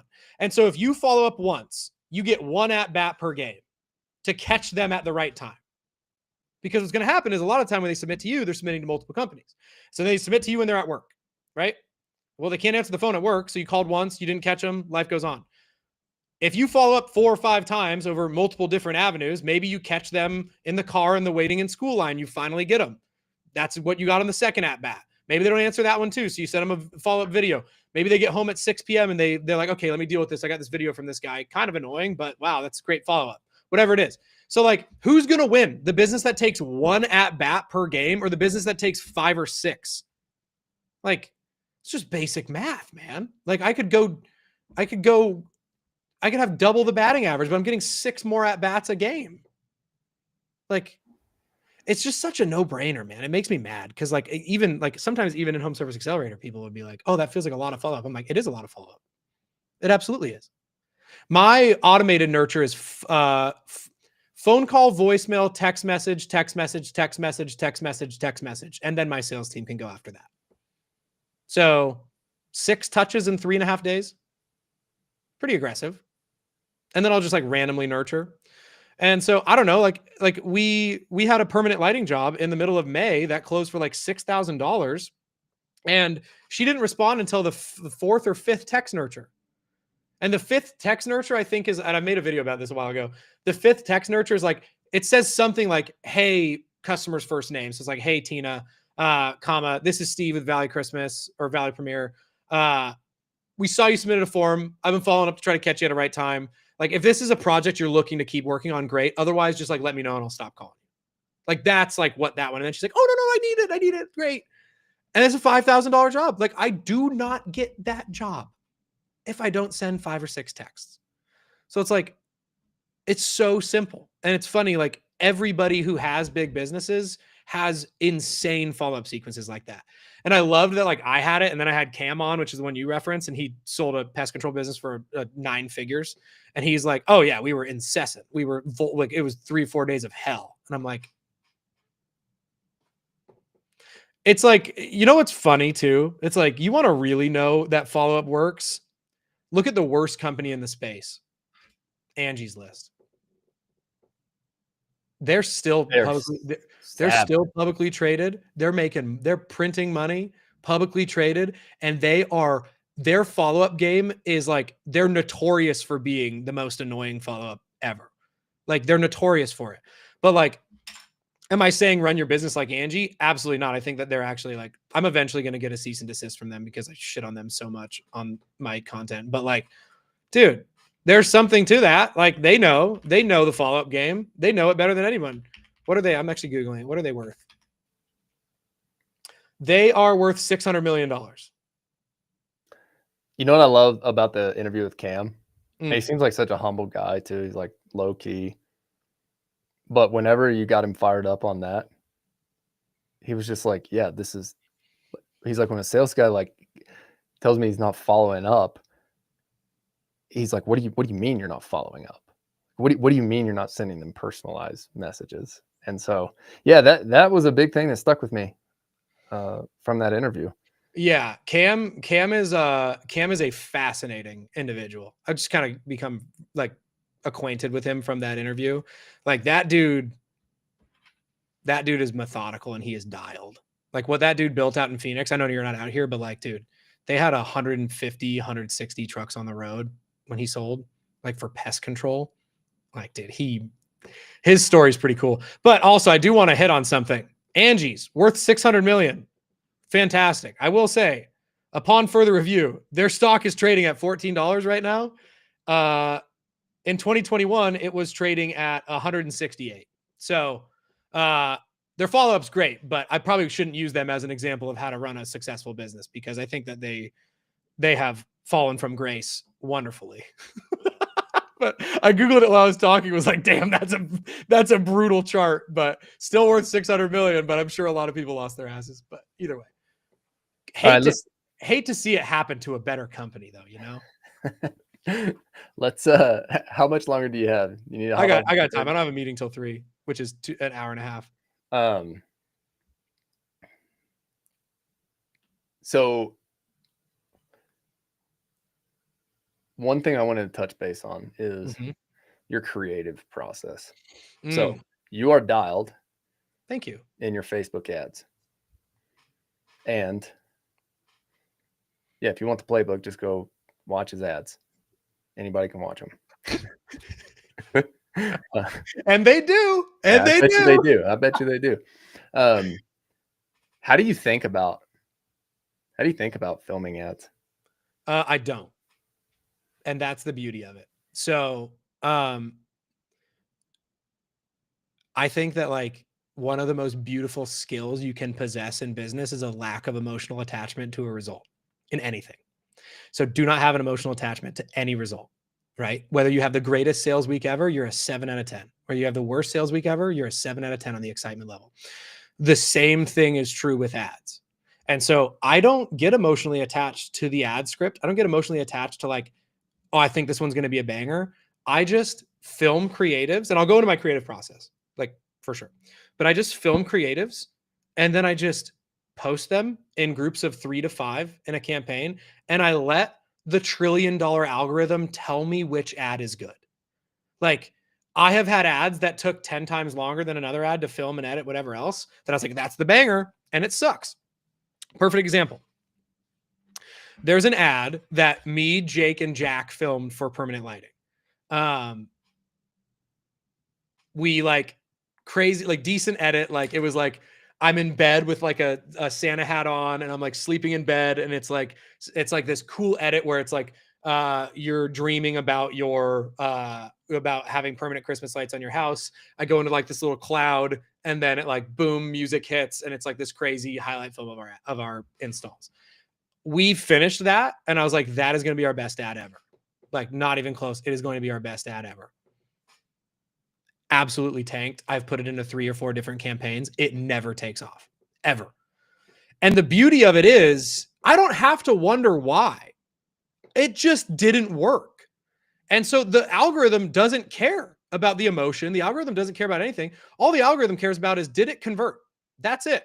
And so when I make ads, the way I start it is, as I go through on my social media, when I'm going through Instagram, I'm doom scrolling. When I'm on TikTok, whatever, all I do is I just look at anything. Like every ad I see, I go, oh, interesting. Why did that work on me? So like, that's step one. If you go to my Instagram and you look at my bookmarks, or you look at my screen recordings on my photos on my iPhone, all you'll see is like other companies' ads. And so like we talked about A1 Garage Door earlier, we run a Permanent Lighting ad that is literally like, I got an A1 ad. And it was like a technician talking about how when they built their sales process and their implementation process for their garage doors, he built it with his mom in mind. Like when all the process was like, I built this with my mom in mind. If I was selling to my mom, how do you do it? What did I do? I take that script, I use Otter AI, I record it on a computer. I take the transcript of it, I throw it into ChatGPT and say, I have a Christmas light business, like reword this for a permanent Christmas light LED business. And then it spits me out a new script. I look at the new script. I go, okay, that makes sense. And then I don't even go word for word. I just run. So that's ad creative number 1. And then the other, like the baseline rundown for like how we do any other ad creatives is just, it's 6 steps every single time. And then as you get better at ads, you can fudge with it a little bit. But if it's like your first time ever running ads, it's call the location you're advertising first, who you are, what you do, why you're different, expiring offer, value proposition at the end, and then verbally tell them to take action. So the CTA, like verbally tell them to call to action. And so like how that looks on here is like what's the city you're in again, Austin? I'm in Winter Park. Okay. So it's first words out of your mouth is just, what's up, Winter Park? My name's Austin. I'm the owner of Bear Claw Excavation. Like, dude, there's your 3 steps right here. And like you flash in a map of Winter Park, like a little, like you flash it on the screen for like 2 seconds, or a notable landmark, or you film it at a notable landmark that everybody in your market would see. And then you just go into like exactly what actually makes you different that resonates with people. So maybe you talk about like one of the things we talk about in our ads sometimes is like we talk about like we're one of the only Christmas light companies in the Valley that all we do is Christmas lights. It's not an add-on. We're not a landscaper that does Christmas lights on the side. We live, sleep, breathe Christmas lights. That means our insurance is all for Christmas lights. That means blah, blah, blah, blah, blah. Like that's like my unique value proposition. Another one we do is like, we talk about like, we're one of the longest tenured companies in the Valley, screenshot of our Google reviews. Like this is, don't listen to me, hear it from here. Another thing we do sometimes is like, I don't think it's live right now because it worked better in the off season than it did in like direct response, was we have like a testimonial ad where it's like an interview of a paying customer that's like talking about how great Valley Premier Lighting is. And then we run that way. And so the reason I say like the baseline is that 6 steps is like, if you've never run an ad before, then you just rock that. Right. But then like, as I became a better ad buyer, because like, and I'm super transparent about this, like Home Service Accelerator spends $1,250 per day on ads nationwide. Like I have bought probably close to at the time of filming this now, I'm probably approaching $750,000 spent on meta ads across all my businesses. Like probably pretty close to that. I think it was at like 400 something earlier in the year, and we're spending, $36,000 a month in just one business. Like I'm just like a decent ad buyer now. Like I understand it now. And so now I can like kind of experiment a little bit where like we have one in the permanent lighting business where I was like, Jack, take like a old school Christmas light string, and I want you to say out with the old and then pull it. And then as it like snaps, we're going to butt in like the new permanent lighting track. So he says like, what's up, Scottsdale, Arizona, out with the old. And it's clearly Christmas lights. He snaps it and it goes in with the new. And it's like him holding the new track. And it's 6 seconds long. The ad is 6 seconds long, but it's really cheap CPMs. Like cost to reach 1,000 people is really cheap because it's 6 seconds long and it converts pretty well. And so like, I'm saying that because like baseline, you run 3 ads, like I talked about with the structure. And then eventually you just like start experimenting with stuff. Cause like the cost of experimentation on Facebook ads is so cheap. Like if you think it's like crazy for us in home services, dude, go talk to an e-com company. Some of these e-com companies are testing like 100 different creative variations a month, like sometimes even more, like where they change one color of the text. Now with Andromeda, it's kind of changed. I'm not going to get into it, but like the algorithm's changed a little bit. They're not doing it quite that way anymore. But regardless, like testing has largely been the rule. And the rule of it is like, you're never going to guess what's going to convert. You have a baseline structure, but you just throw enough shit at the wall that eventually something sticks. And then like, that's what it is. So I'm not emotional about any of the ads. Like the October special we're running right now, where it's like a really aggressive discount special. I filmed 5 unique creatives. One of the 5 has got like $6,800. The other 4 combined have got like maybe $500 spent on it. So it's the same thing. But yeah, that's sorry to cut you off, but how soon do you kill an ad inside of the set? I never turn them off. Okay. Ever. Because I don't need to. It's all like if you're doing the ad set, like any budget optimization, like it's automatically going to throw cash into the ad that converts the best. Okay. All right. And so then like, and that's how we teach it. That's how everybody should be doing it. But then the beauty of that too is like, not only is that easier for you as the buyer, it's also like just another reason why like the barrier to entry to running Facebook ads has fallen off a cliff.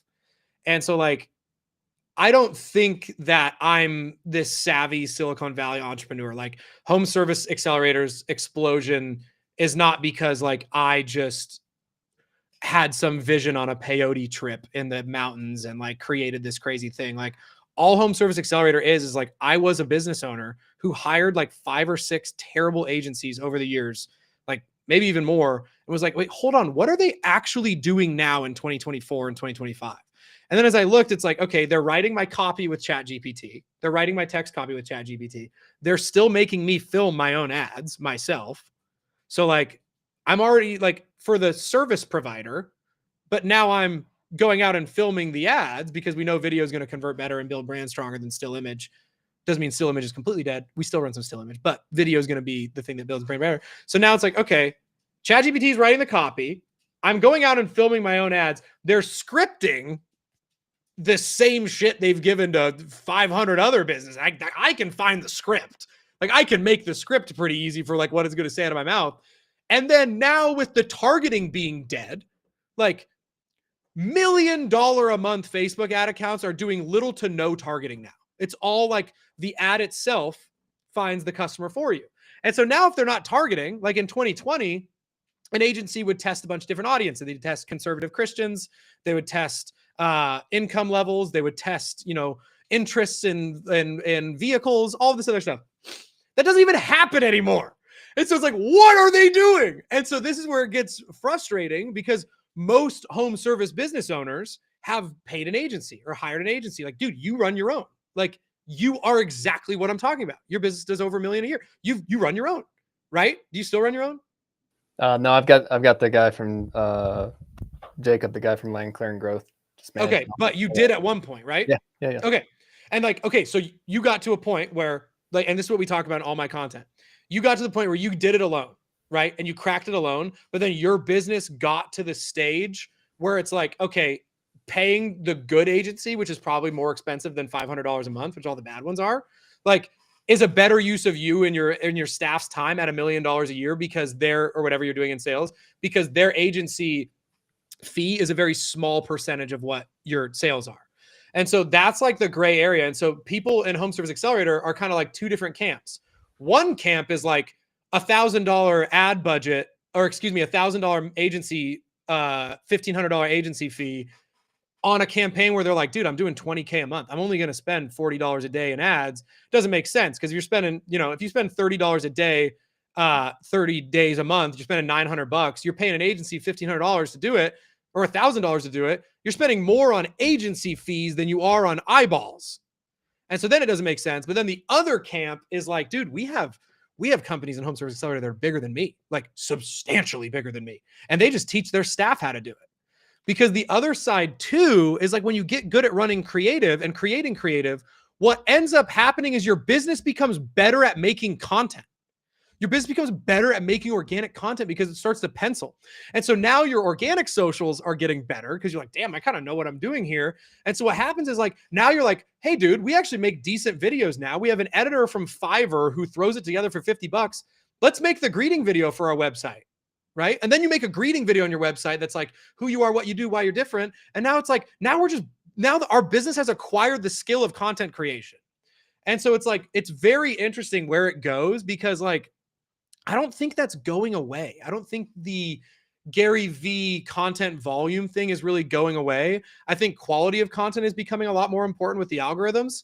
But again, if you get really good at making creative, you are naturally going to be better at understanding what is a good piece of content and what isn't. Because when you make ads, you throw it at the machine. The machine goes, this one was good. People like this. This one wasn't. People don't like this. Then you just look at the one that they've been like, oh, this is a really good ad. And then you go, oh, great. I can make variations of this. So then you go, okay. So for example, even in Home Service Accelerator at the national level, if you look at my Steve Hunsaker ad library, you'll see like probably close to 50 different creatives. But what's interesting is probably 5 of those creatives get 95% of the spend. The other one's nurture. But what's interesting is again, like I'm super transparent about all of this. I don't care. I run a business that people like. It's like, I don't care telling the masses that we spend $1,250 a day on ads. Like, I don't care because the people that buy it, 99% of them are like, this was great. So I don't really care about the back end, like sharing this because like people buy it and they're happy. I don't really care about giving away the sauce on the back end of the business at all, because I think if anything, it attracts a more educated buyer to Home Service Accelerator anyway. And so what's interesting is if you look at my ads, you'll see me saying the same thing in different settings. And so like one thing you'll see is one of the ads that crushes, I say, there's 3 things in your home service business you need to work on. You need to work on you're running your own Facebook ads. I'll talk about how to do it in the next video. It's a free training. You need to optimize your Google business page. You need to dial in your sign-in strategy. That's just direct cold traffic to a landing page. It's how I build trust with people. The VSL, like the video sales letter on my landing page for Home Service Accelerator, is free and probably better than 99% of paid courses, like just right there. And so then people are like, oh, interesting. And so when those ads started to work, all I did was took that exact same structure and I just filmed it in different settings. So there's one setting where I'm talking about it right here in a white sweatshirt. There's another setting where I'm on my balcony talking about it and there's like the mountains of Arizona in the background. There's another setting where I'm sitting on the toilet and the opening hook is like, are your ads shitty? And then I go into the same process and like that one kind of gets people's attention. And so it's like, but the meat of the ads are the same. And so it's like, once you find the thing that works, you start doubling down on it and then you just become a better creator, whatever else. But then the more educated business owners are like, I don't have time to be a creative person. It's like, do you not? I don't spend that much time on it.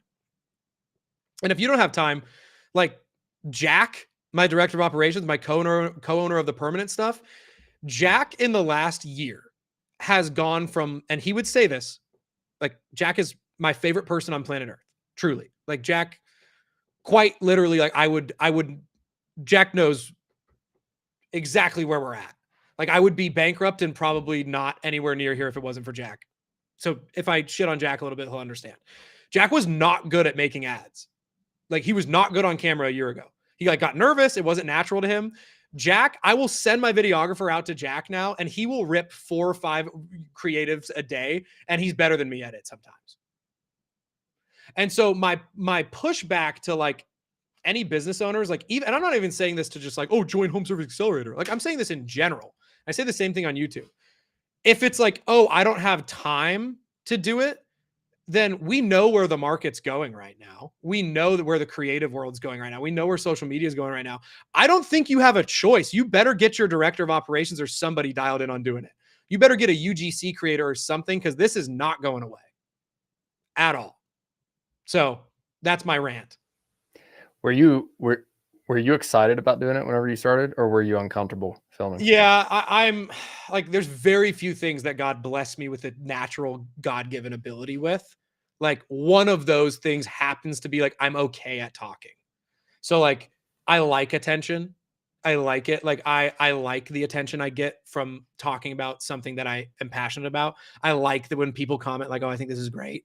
So I like being on camera. I like speaking at public events. I like speaking on stage. I like that. That fills me up. I know a lot of people it doesn't. So speaking on camera came natural to me. But what's interesting is being good on camera does not necessarily mean that your ads are going to convert better. We have some guys who are terrible on camera, but they look super authentic that crush ads of people who are like super dialed in and buttoned up. So that's also a very interesting piece of it. It is an interesting piece. Yes. It's a very interesting piece, especially as we keep going into more and more content, more and more AI. I think people just want to see people being themselves. Yeah, totally. But to your point, what I will second here is if you are in home service, local service, blue collar business, and you're not doing this, there's going to be somebody in your market who is. And next time you go to the airport, find one person who's looking up from their phone. Just find one. Yeah, 100%. Everybody's staring at their phone all day long. And, you know, it's funny, like people here, like in the local community, like my friends and my like normal friends and family circle be like, oh, I saw your commercial. I'm like, what do you mean commercial? Somebody told me that the other day, and I was like, what are you talking about? Dude. Like, dude. I saw it on Facebook. I'm like, oh, the ad. Okay. But I had somebody, I had like a really hot girl come up to me at 2 years ago when I was running my own junk ads. I had like a really hot girl come up to me at a coffee shop. Was like, are you the trash guy?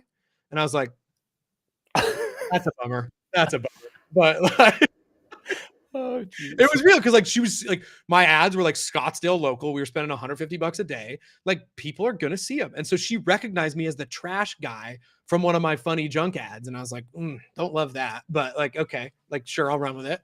But like that's like the local, and this is why I talk about video. Like video builds brand far better than still image builds brand. And so we always tell the story. We had a $30,000 install last year, residential. $30,000 residential install. Their house might as well have been a hotel, but like it was a home. And she was in our CRM that she came from Google Maps, like Google Organic. And then my sales guy gets out and all she can talk about is our Instagram and our Facebook videos. My sales guy's like, what? Interesting. I saw you came from Google. She's like, oh, I see all your guys' funny videos all the time. And then she just Googled us.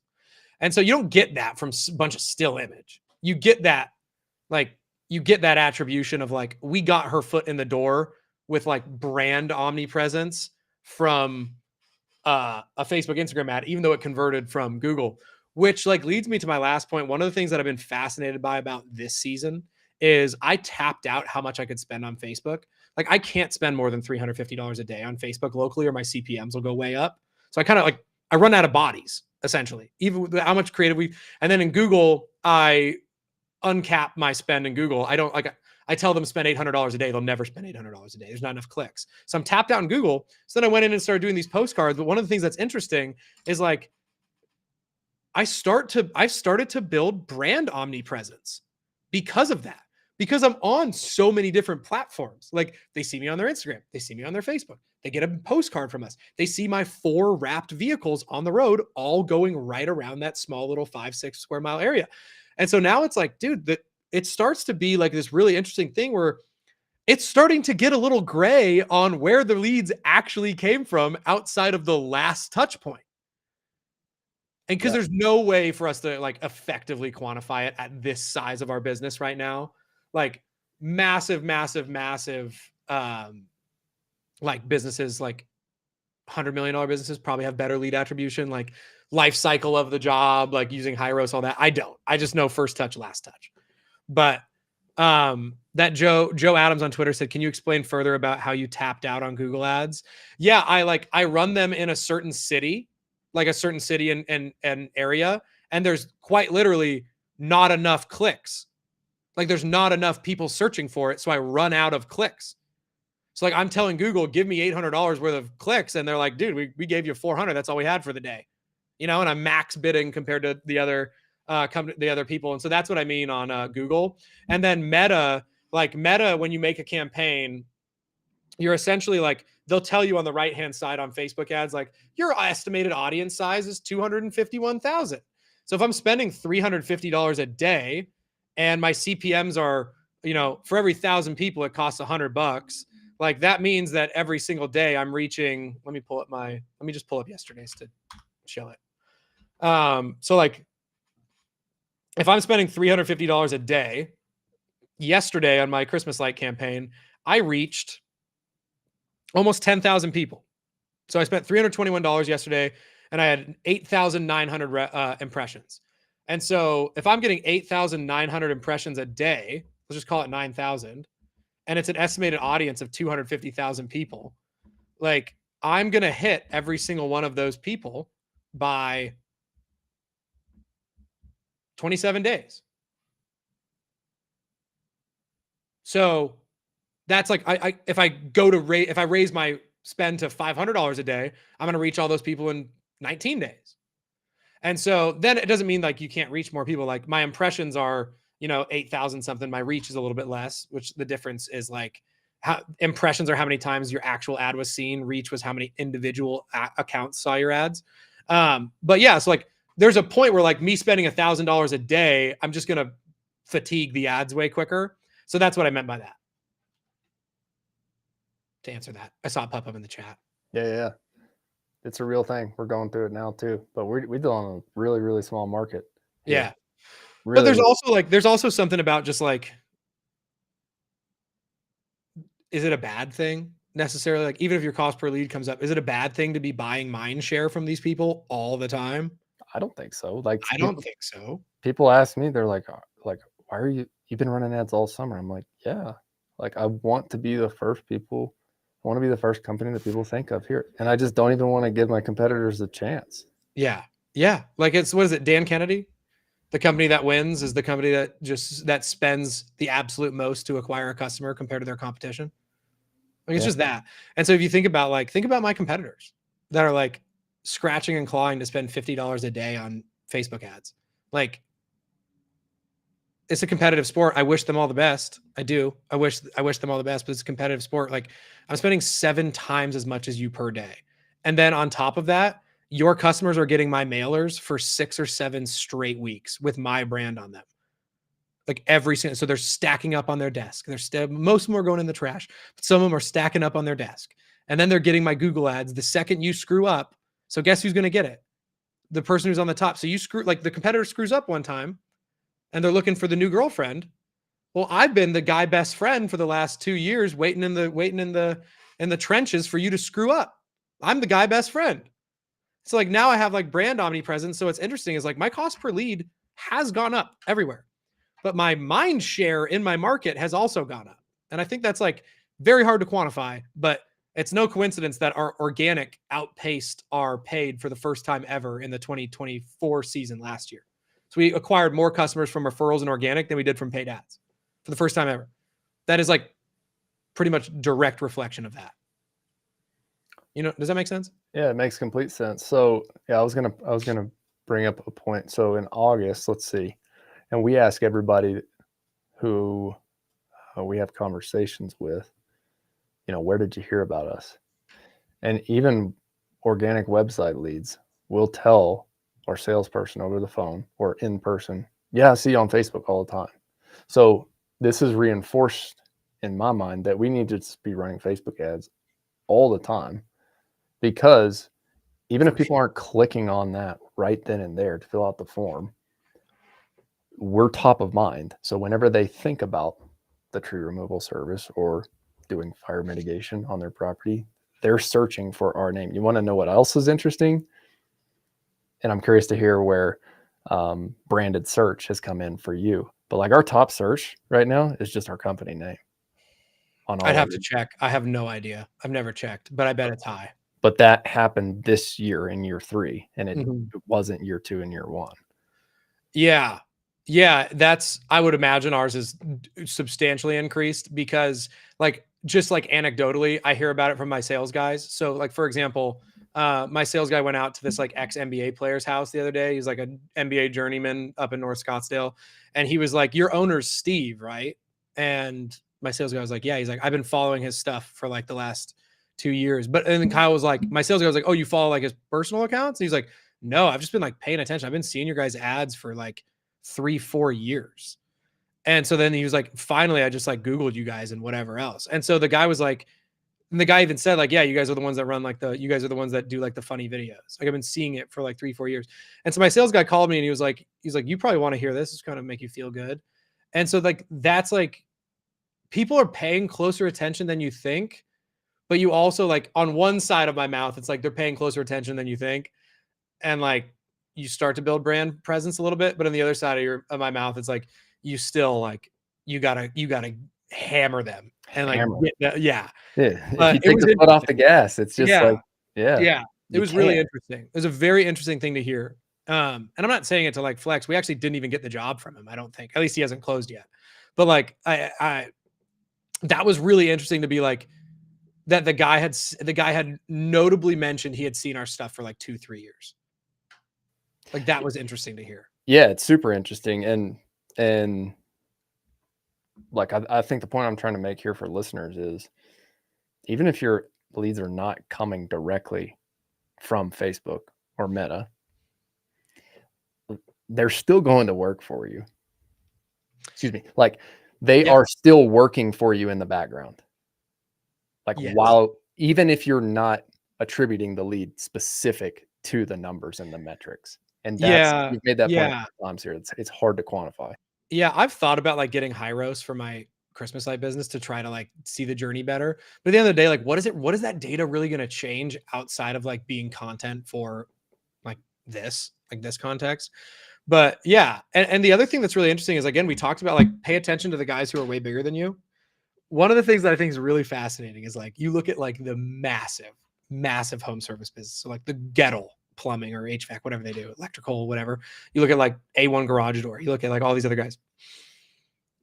They all billboards to the nines, super expensive truck wraps, like not going cheap, kick charge branded truck wraps, vehicle wraps, all this other stuff. Like radio, they're doing radio in 2025. They're doing streaming ads. And I think like there's this balance where those guys like take like A1 for example. A1's in Phoenix. Like they've probably maxed out their profitability on Google pay per click.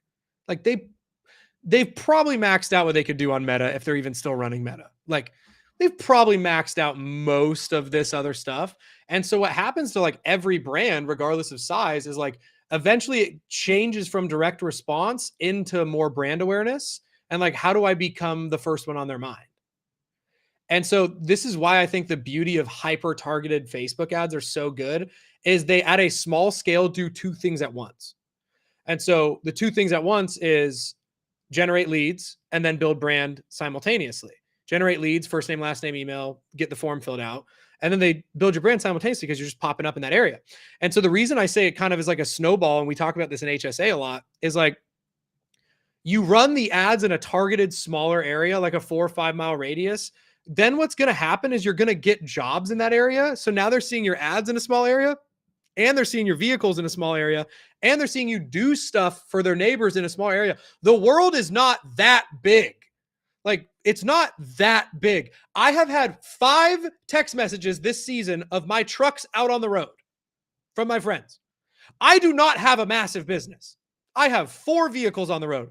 My friends have seen them in traffic 5 times, and that's just the people who texted me. So like, people are seeing it. People are seeing the ads. They're seeing your trucks out on the road. They're seeing all this other stuff.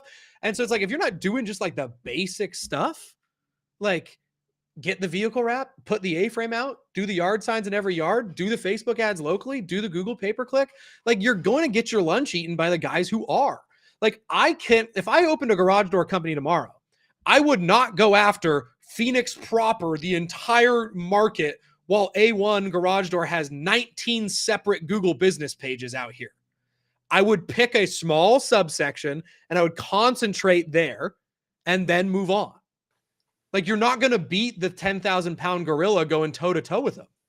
I've never looked at their Google Map strategy. Oh my gosh, dude. Phoenix. So how do they name their Fiat? Dude, I don't even know. I don't like, I asked him about it briefly. He had some. Oh, they do. I mean, dude, the dude is like the dude built publicly, like especially the last couple of years, built publicly and like gets crap for it. And I'm like, dude, what do you mean? Like, did you see you're not on Twitter? Well, I am. I just not lately. Dude, like one of the guys, I really like his content. He's an HVAC guy. I can't remember his name. I think, hold on. He's I quote tweeted his thing on Friday. He's one of the best follows on X, and I've never even talked to him. The guy's name is, hold on one sec. Let me find it. It's worth looking for. So it's interesting because they have their Google business profiles named all as A1 Garage Door Service. Yeah, dude, I don't know how he did it, but I mean, of course they found a way to do it. For sure. Right. Okay. I think his name's Paul. Does that sound right? Paul, a big HVAC. Like this is gonna bother me. I need to find it. Somebody in the chat talk about like somebody in the chat give me the name. He's one of the biggest HVAC companies, I think, out there. He's the one that had the viral tweet about HVAC sales going down in Q3 2025 and 2024 a little bit ago. Chris Hoffman. He doesn't even follow me back, but he is a CEO to 750 people. I think he's an HVAC. Anyway, he tweeted, my friend sold his garage door business for over 500 million in 2022. They were doing about 130 million in revenue, residential service and replacement, not new construction. And I quote tweeted it because in the replies, like, there's a lot of positivity, but there's a lot of people like, bullshit. No, he didn't. Like, that's no way. I know a guy who owns a construction company that did this. There's no way he got that multiple. But and it's like, dude, like if like every single piece of what that story is in books and on the internet, like it's out there. And I think it's so crazy to me that like that guy gave so much away for free, like so much. Like I've gone to even his paid like I went to his conference in Vegas. And like, dude, the amount of people, like the amount of absolute monster home service businesses that guy gets in a room for his conferences. Like I was one of like the middle or smaller ones there. And like, it's just crazy to me. Like, you don't need to guess. Like in 2025, there's people out there with businesses that big that are writing books about how they did it. And like doing conferences that are $1,000 for a weekend where you can like, dude, the best thing from that conference was he got up there. He got his entire C-suite did a panel, like a home service business with a C-suite. And it was like 6 or 7 people up there. And I learned more about like my world was just like shattered about like what is possible in a trade business of any kind. Cause like his CFO was the absolute dog animal at being a CFO. Like he was the small entrepreneur. 100% of his focus was on being a CFO. And then it was like his COO was up there, and his COO was like this really cool, these really nice dude who they acquired his company, and then he stepped into like a COO role at A1. And he's talking about just the operations of the business, where this brain who had his own massive garage door business came into there And like, he's running just the operations of that business, using 100% of his brain power to just run that business's operations. And it was just incredibly, incredibly inspirational to see, and aspirational. Cause it's like, I think that guy building publicly and being so clear about it publicly has like shattered glass ceilings for a lot of home service businesses. And I think it's insane that on the Chris's tweet, like, how many people were like, that's complete BS. I'm like, no, it's not. Like Tommy Mello's story about A1 is very public. And to be clear, Chris Hoffman was tweeting about Tommy. That's what it was. But yeah, it's insane. Insane. Anyway, that was my rant about that. I'm just looking at their Google business profile strategy. Isn't it insane? Yeah. They use he told me something about Pin Parrot was like a company he really liked. It's called Pin Parrot. They're like, I don't know if it's a software. I've never looked into it. Like, I think Bodie and Stryker are like an absolute no-brainer for GMBs. Yeah. I don't know if Pin Parrot's a software or whatever it is, but like, if anybody's listening and you're like, you have a business that does like a little bit more than like, I would say like probably do like 500,000 sales a year or more to make it make sense. Like Bodie and them for the Google Maps SEO is a no-brainer. No-brainer. Yeah. Yeah. I just built another website with them. Yeah. They're just like good people too. Like, yeah. I met them through Twitter, and like they've become like, I'm speaking at one of their things in February. Like, they just become good friends. Oh, we're meeting in person then. Oh, you're going too? Yeah. Yeah. Sweet, man. Yeah. It's been, buddy, if you're listening, do you have any info on that? Austin, do you have anything to rant on for like 20 seconds so I can run over here and pee? I have to pee so bad. I'm about to. Okay. So you talk about something. Let me go pee for like 2 seconds. I'm about to explode. I'm going to jump in the chat. Who's got a question for Steve? I just genuinely love hosting this stuff. It's super fun to get to talk to people on the podcast. And yeah, if you guys haven't been following Steve for a while, he's doing some good stuff on YouTube. He's putting a lot of stuff out about running Facebook ads, about speed to lead. And I have enjoyed watching his content here recently. This growth is attributed to a combination.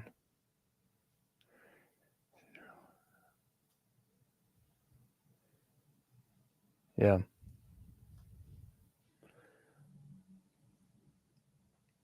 What other questions you guys have in the comments?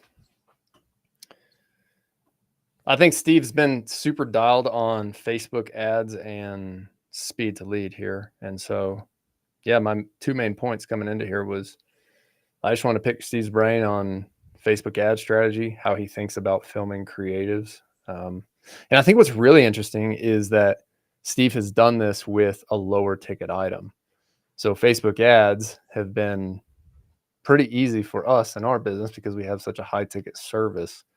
So if any of the land clearing guys are listening to this and you're over on the owner ops group, like, you know that if you've watched any of the videos in there, we're all in on Facebook ads because it's such a high ticket service. And so it makes complete sense to run Facebook ads for that. And I just love how Steve has qualified, and I'm going to take a few tidbits from that and go update our inbound lead form, because what I've noticed here, since we've exhausted our audience, and like, we're in a super small market here.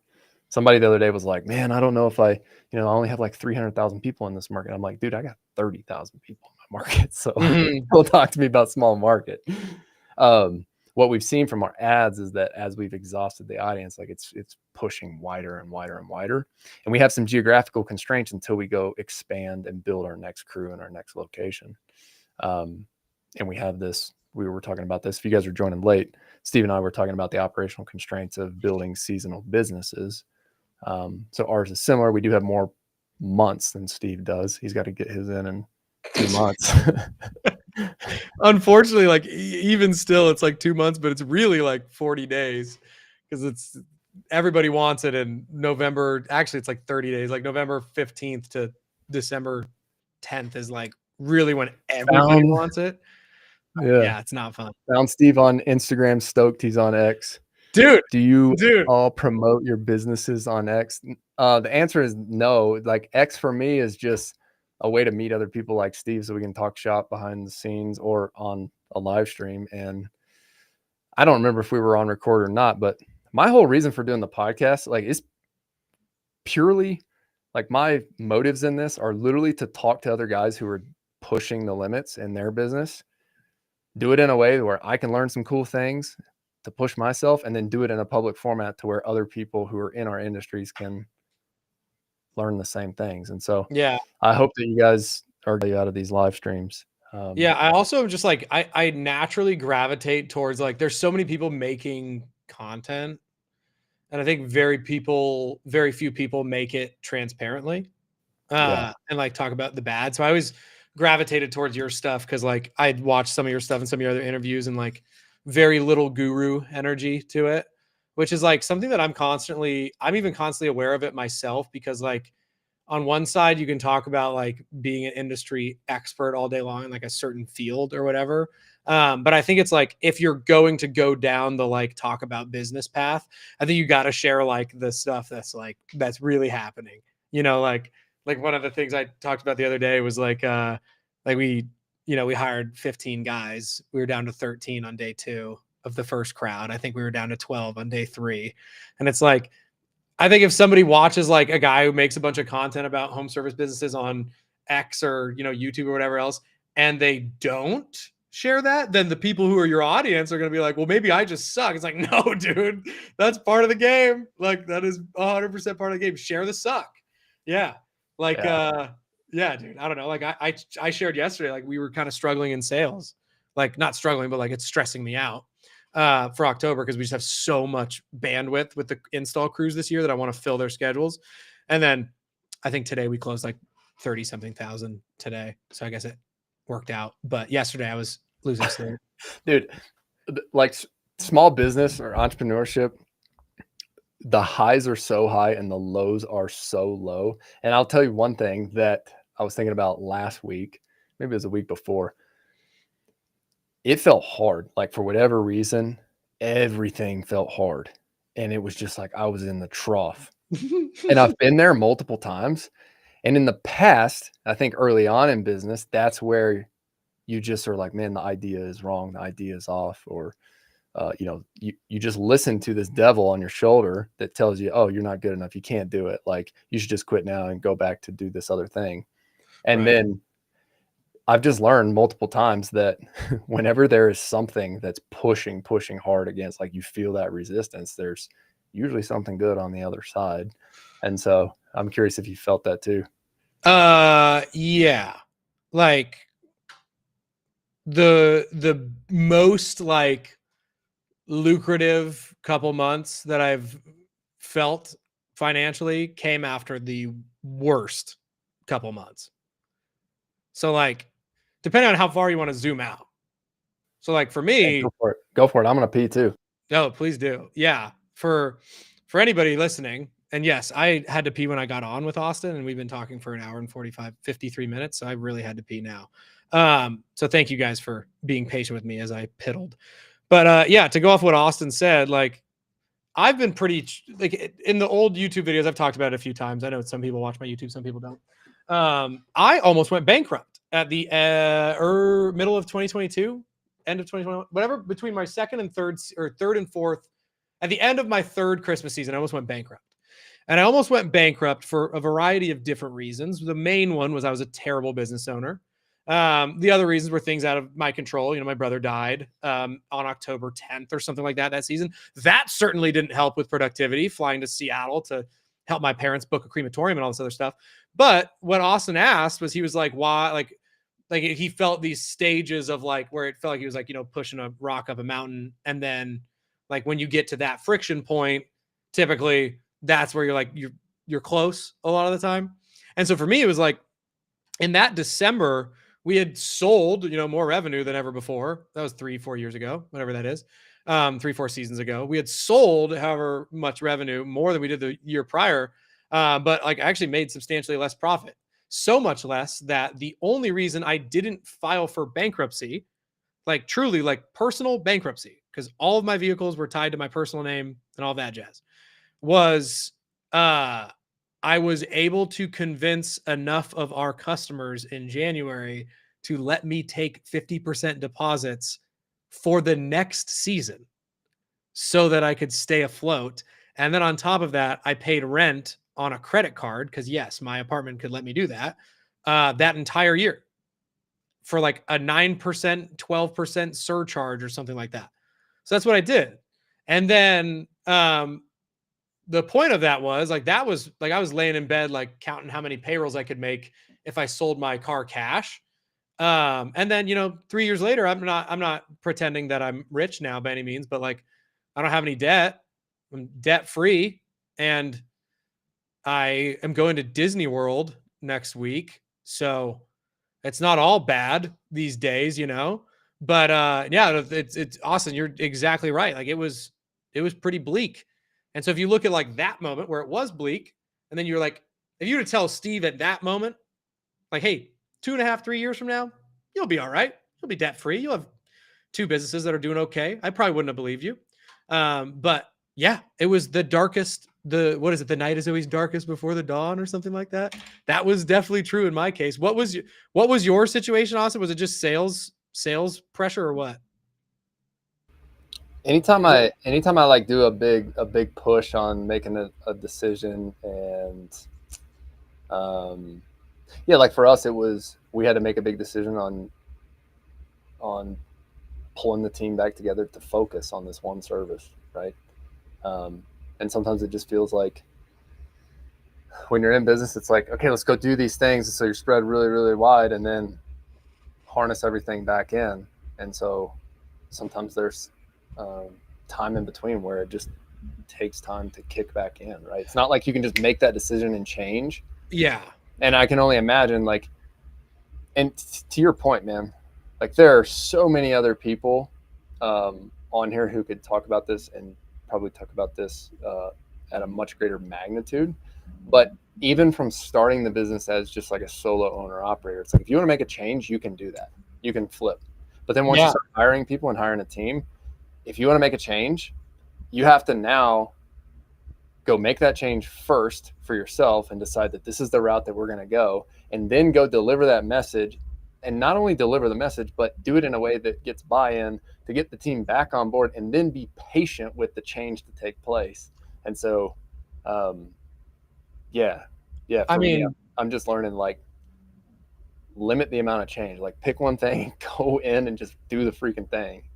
Yeah. And it's like, I mean, dude, in Fortune 500 companies, there's entire departments in charge of change implementation and management. That's like what they do. Yeah. It's like all their job is like to like basically make like drastic changes and implementations easier on staffs. So, I mean, yeah, there's that. The other thing that I would like hit on too is like change is important if you feel like the writing's on the wall. I will say the other thing is like take home service accelerator, for example. We traded flat. Like our sales were flat from April. We had a massive month in May, and then we flatlined and declined in June, July, and August, or June and July. And so 90 days of like, where I'm like, I'm doing all the right things. I have a bunch of happy customers and I'm doing less sales. And then like got difficult, but I was like, do not change the offer. Do not change what we're selling. Like people are telling us it is changing their business. That people are telling us that this is sauce. And then, but in the back of my mind, I'm like, we need to do something different for me to get, whatever else. And then like, I kept listening to like, I kept hearing the replays of like the Hormozy videos talking about like change is so expensive and all this stuff. Like you don't understand how expensive change is on your business. And all you see is the positives. You don't see any of the negatives. And I was like, okay, I'm just going to wait it out. And then like from that moment on, like the sales, like what ended up happening was my organic kind of took off. And so people like started watching my YouTube and stuff more, which generated a lot more like quality customers. But my point of that is like very easy to just like the second you plateau a little bit is like, oh, I need to go do something different.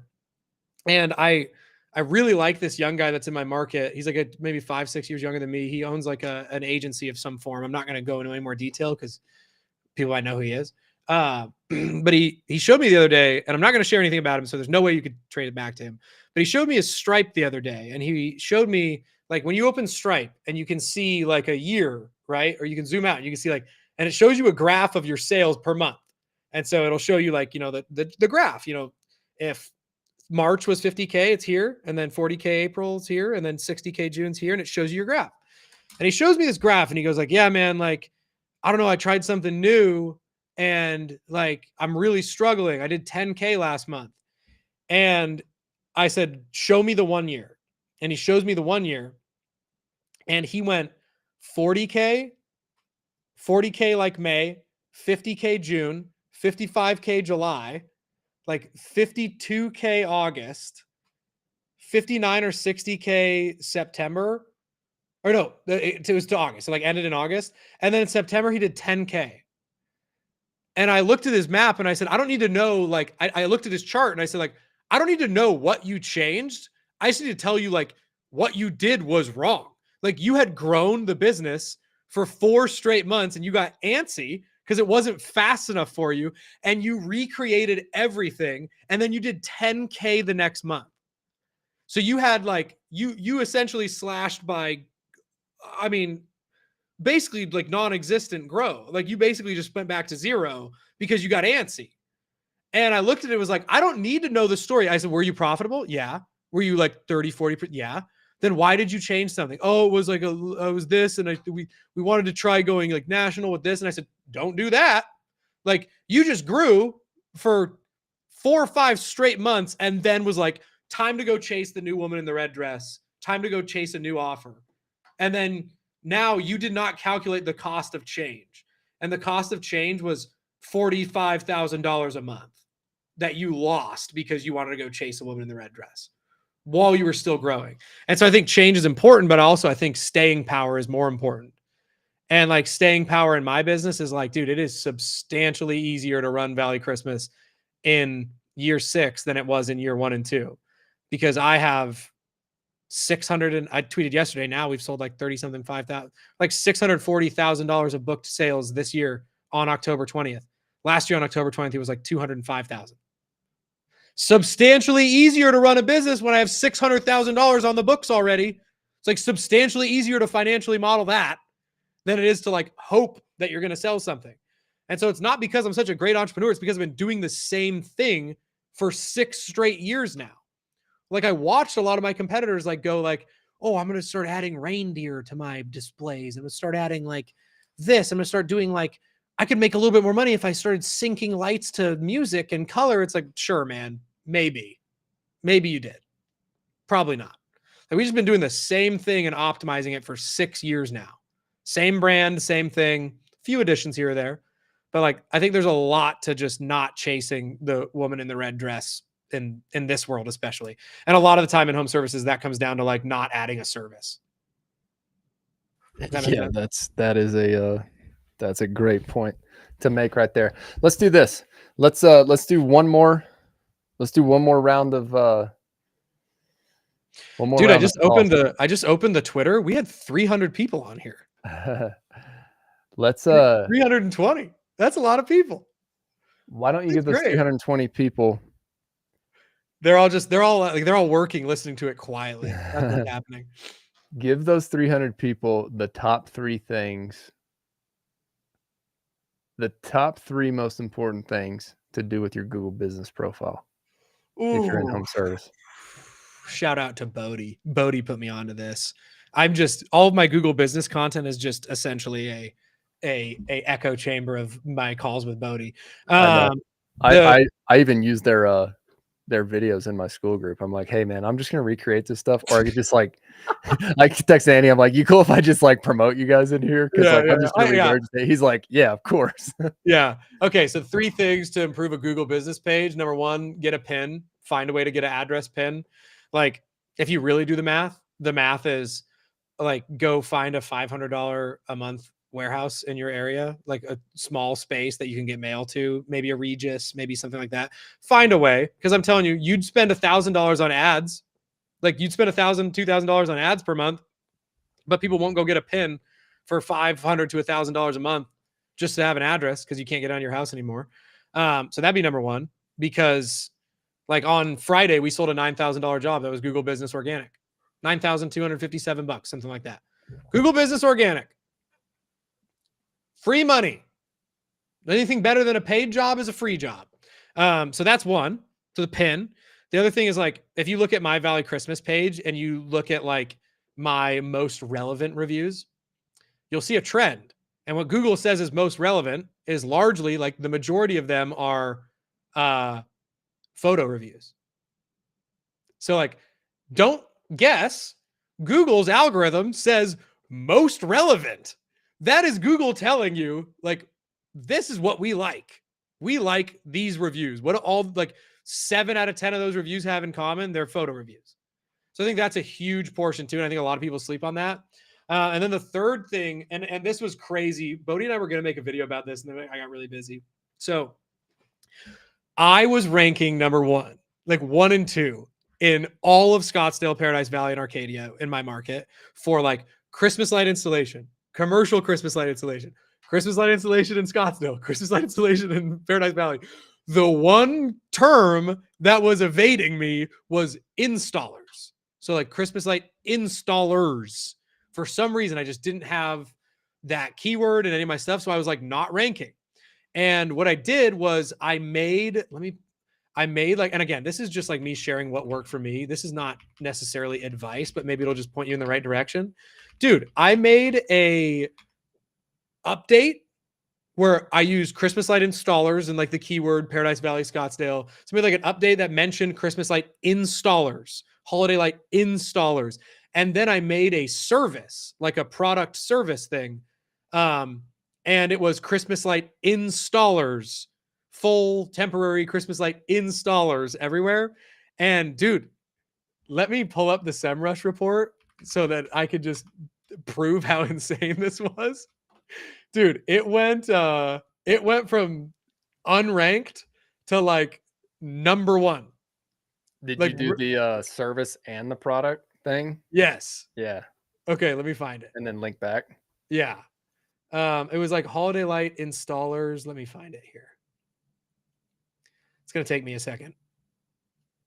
So Bodie's been on the podcast before, and he shared this as a strategy, and I meant to go do it immediately after that podcast, and you know how it goes. It's like you get busy, and stop thinking. It was like a year later. Okay, I thought about it again, and I did it, and it's it works, dude. Okay, I found it. This is insane. Okay, let me share my screen.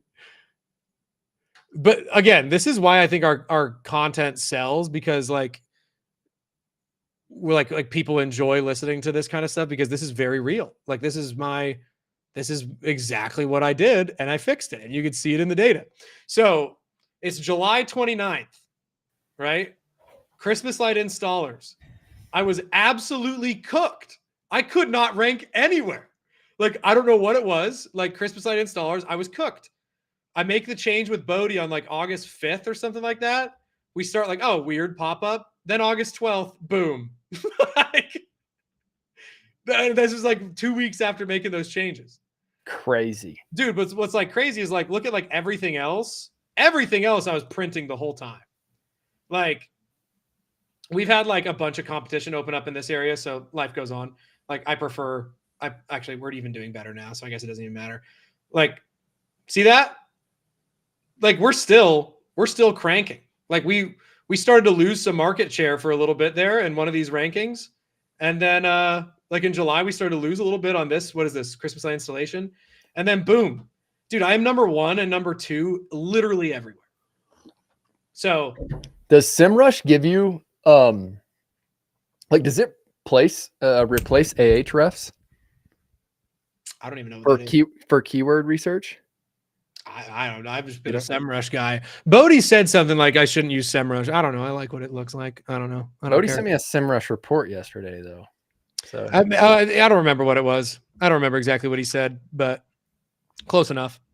But that's what you use to track your Google Business profile. Yeah, and then if I like have a call with Bodie and we're bored, he'll send me something. But For the most part, yeah. Nice. Anything else you want to share on Google Business Profile? No, the only thing I want to share is I'm really proud of this, even though we don't get any commercial work or very little commercial work. We get some bars. Can you see my screen? I think you have to add it. Yep. I do love how we rank for commercial Christmas light installation. I do love that. And like someone came in and like started encroaching on my turf in September. Like I don't know what happened, but then we start getting it back. We're back, but we're fighting. Like I'm fighting for placement for somebody. So somebody else is doing some SEO out here or something. But I like where we're at. So they're listening right now too. I know. They'll probably do some, but whatever else. It'll happen. People are going to find the info. Very few implement it, but people find the info either way. That's like the main things. Those are the photos, get a pin, and then, I mean, honestly, staying power. The reason I say staying power is so interesting is Valley Christmas Lights is the brand I've had for 6 years. Valley Premier Lighting is the new brand. Valley Christmas Lights ranked higher for permanent lighting keywords faster than the new GMB does. That's all about permanent lighting. So that's also an interesting thing is like staying power Google really likes too. It's like Valley Christmas ranks really high for permanent Christmas light keywords and Valley Premier doesn't. And that's all Valley Premier's page is built on is doing permanent Christmas lights. So staying power matters too. So you have 2 websites for the 2 different services. Yeah, I operate them. They're employed, they're same employees, completely different, separate backends. Do you have this is in the weeds. Do you have 2 GHL sub accounts for that, or do you run all leads into 2 pipelines? Yeah, 2 pipelines. So we have a VPL pipeline and a VCL pipeline. Then we have a dedicated permanent light salesperson. Then we have 3 temporary lighting salespeople as well. How about this? 1 or 2 jobber accounts? 1 jobber account. It says Valley Christmas / Valley Premier Lighting. I hate it, but operationally, I did not want to go down the path of the alternative. Yeah, it's a big lift. Yeah, it's a big lift. Yeah, and in the moment, it seems like, oh, it's not going to be that big of a deal. It's actually going to make it better. No, I knew it was going to slow down my sales team too much, so I didn't do it. Yeah, dude, cool. I hope this helps some people. I hope so too. Anybody? Do you all post Google updates frequently? I need to be better at it, to be honest with you. Same. I just bought a bunch of backlinks from Bodie and them, so that helps. I know that's like traditional SEO, but like I bought a bunch of backlinks from Stryker, and I just like the way they do business. Is it going to make a difference for me? I don't know. It probably will, but I like the way they do business, and I like if I'm going to do SEO stuff, I'm going to do it with Stryker. Yeah. But again, like most of the SEO can be DIY'd until you get to the point where you can afford Stryker or you can afford companies like that. And that's a distinction that a lot of people don't seem to understand. It's like the only reason I'm using Stryker is because like we're going to do $1.1 million in sales in 2 months, 2.5 months.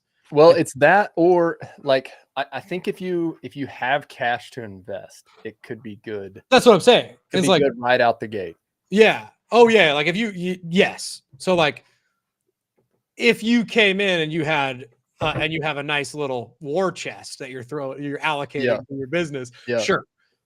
You know what's funny is maybe it's just like maybe it's I don't know my audience, whatever else. Like I tend to attract much more of like an owner op and like bootstrapped business owner than I do like guys going to now. Last couple of months it's changed a little bit, but a lot of my audience resonates with the fact that I built mine with like no money, so that like kind of resonates with my people. But plenty of ways to skin a cat. I don't know. I do it that way. So let me ask you this though. If you come in with cash, but you only have enough to, let's say you got like 36K marketing budget, where do you allocate that right out the gate? And you're starting from ground up. 3K a month. How do you allocate that?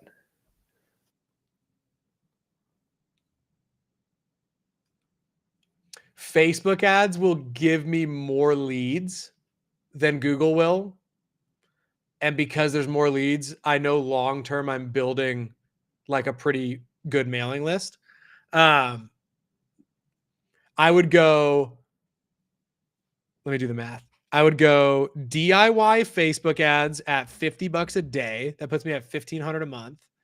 And then if I was in a business that could do LSAs, I would do that for $1,000 to $1,500 a month. If it was penciling, I would kill it if it doesn't after 2-3 weeks, pretty quick. And then I would DIY my SEO. My Maps SEO, because that's like how quick you can get it. That's what I would do, because the way I look at it is like, yes, I'm paying for most of those leads up front, but what's more important to the SEO long term? It's unique reviews and frequency. So if I look at it that way, yes, could I sign up for Bodie and them for like $2,500 a month? Yes, but with $3,000 a month, I think you're better off getting your pin, getting your spot, flooding with photo reviews, because you're getting frequency of jobs faster than you would be the other route. What do you think? I would for sure drop a Google business profile at a pin.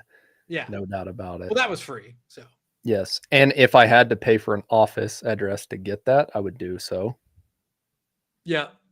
Yeah. Like I mean, office real estate after COVID is, you can make a deal, right? People have offices open in the crappy office park. Dude, I have a Scottsdale legitimate warehouse, and it is not very expensive by the airport. Like, it's not that expensive. Now, people in New York or whatever are laughing at me, but yeah, where I'm at, it's not that expensive. I would get the Google business profile for sure. I would go print 500 flyers with my service and phone number on it, and I would knock doors until I got, well, I would flip same with you. I'd flip $50 a day of Facebook ads on. The only issue, and curious to hear your feedback on this, I think your Facebook ads convert way better after you have Google business reviews, because people end up going and Googling you.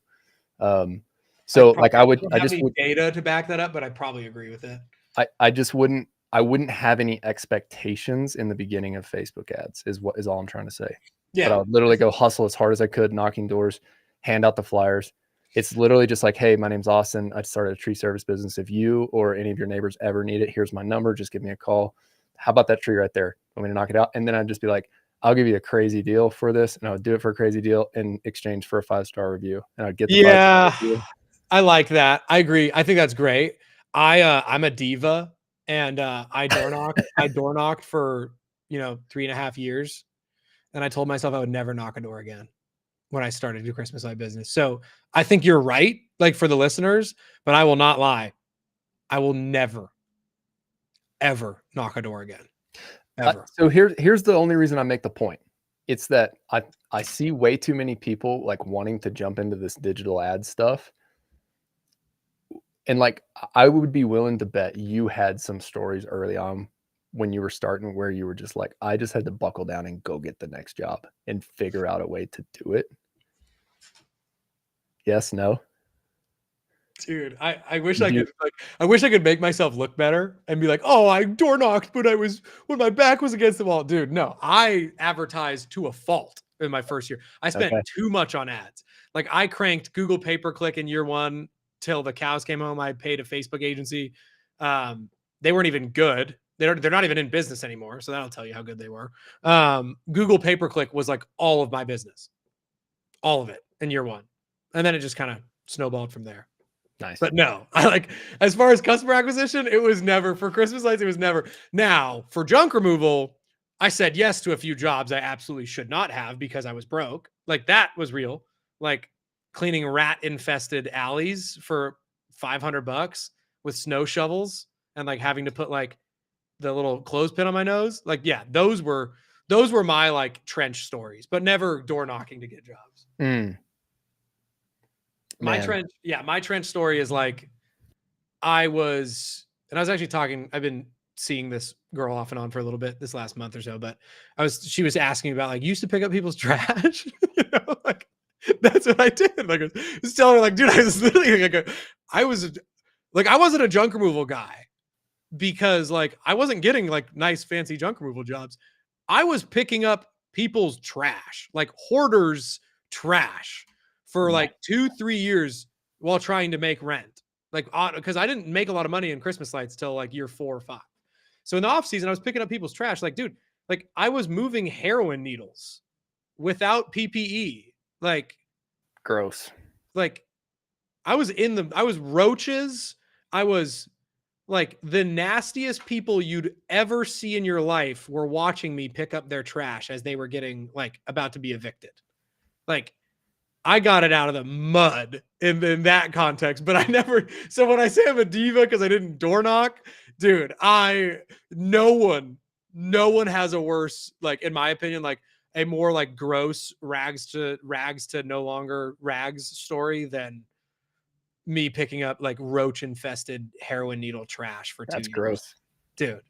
That's gross. Dude, there was one, and we I didn't know this about you. Whenever you said earlier that you were the girl asked you if you were the trash guy. I didn't really know. Yeah, I was a dude. Junk removal was like a big deal to me for like 2.5, 3 years. Dude, there's one, I'll never forget it. We get to this lady's house. She's big old fat lady. She's like it looked like she was getting evicted, like whatever else you want to call it. Like looked like she was getting evicted. She was very upset, whatever. She was clearly on the hook for the trash at her place. And she had not taken her garbage out in probably a year. So what she was doing was every time the trash was going out, they had like a cement wall yard and an alley. So it's like their house and then the cement wall, and there's probably a 5-foot gap. And she was just putting the trash bags in the alley for a year.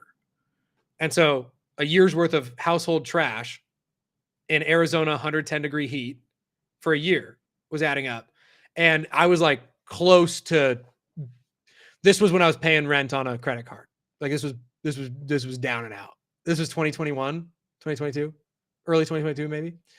And she was like rude to me about the quote, and I was like, okay. And she like beat me up on the price, and I let her beat me up on the price because I was so broke. So I did this entire alley clean out for maybe a couple $100, and like I'm picking up garbage bags that have melted in the sun for a year, and like the trash is falling out of the bottom. The juices are like dripping down my arm, into my armpit, down my shirt. Like the smell is like the worst smell I've ever smelled.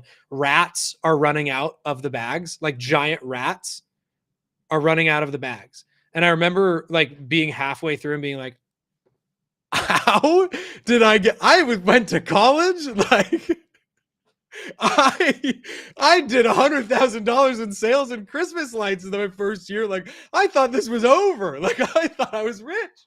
And dude, like nothing ever comes close to like stressing me out now because of that. Like bad ad days, bad sales days. I'm like, at least I'm not picking up rat nests with a snow shovel and like Home Depot gardening gloves. At least I'm not doing that. So no door knocking, but I did do that for a long time. All right. Well, let's end on that gross note right there. Let's end on that lovely story. That feel good story. He literally was the trash guy. He says some hot girl in Arizona was asking him if he was the trash guy, and he literally was the trash guy. I was. You were. Steve, this has been great. It's been too much fun. I always learn so much from you whenever I talk to you. So yeah, thanks for sharing what you share. And yeah, I appreciate you making time here to do this. Dude, I appreciate it, man. I think your content is some of the best in the game, man. I appreciate how genuine and real it is. So keep it up. I'll come on anytime. Sweet. Thanks, man. Yeah, dude. Well, listeners, thanks again for listening. I'm not even going to do like a podcast X. This is just a live stream. So if you're tuning in on X or YouTube, thanks for tuning in. Steve and I will probably do more of these. For sure. If you guys like this stuff, I mean, plenty of people chiming in here. So let us know. Steve's on X. I'm on X too. And so just let us know what topics. I mean, specifically, if you guys are joining late, Steve's really good at running ads. He's really good at building systems. And so that's the baseline of where our conversations are going to keep going. If there's anything else that you have specific questions on, just reach out to us and we'll cover it next time. Peace out.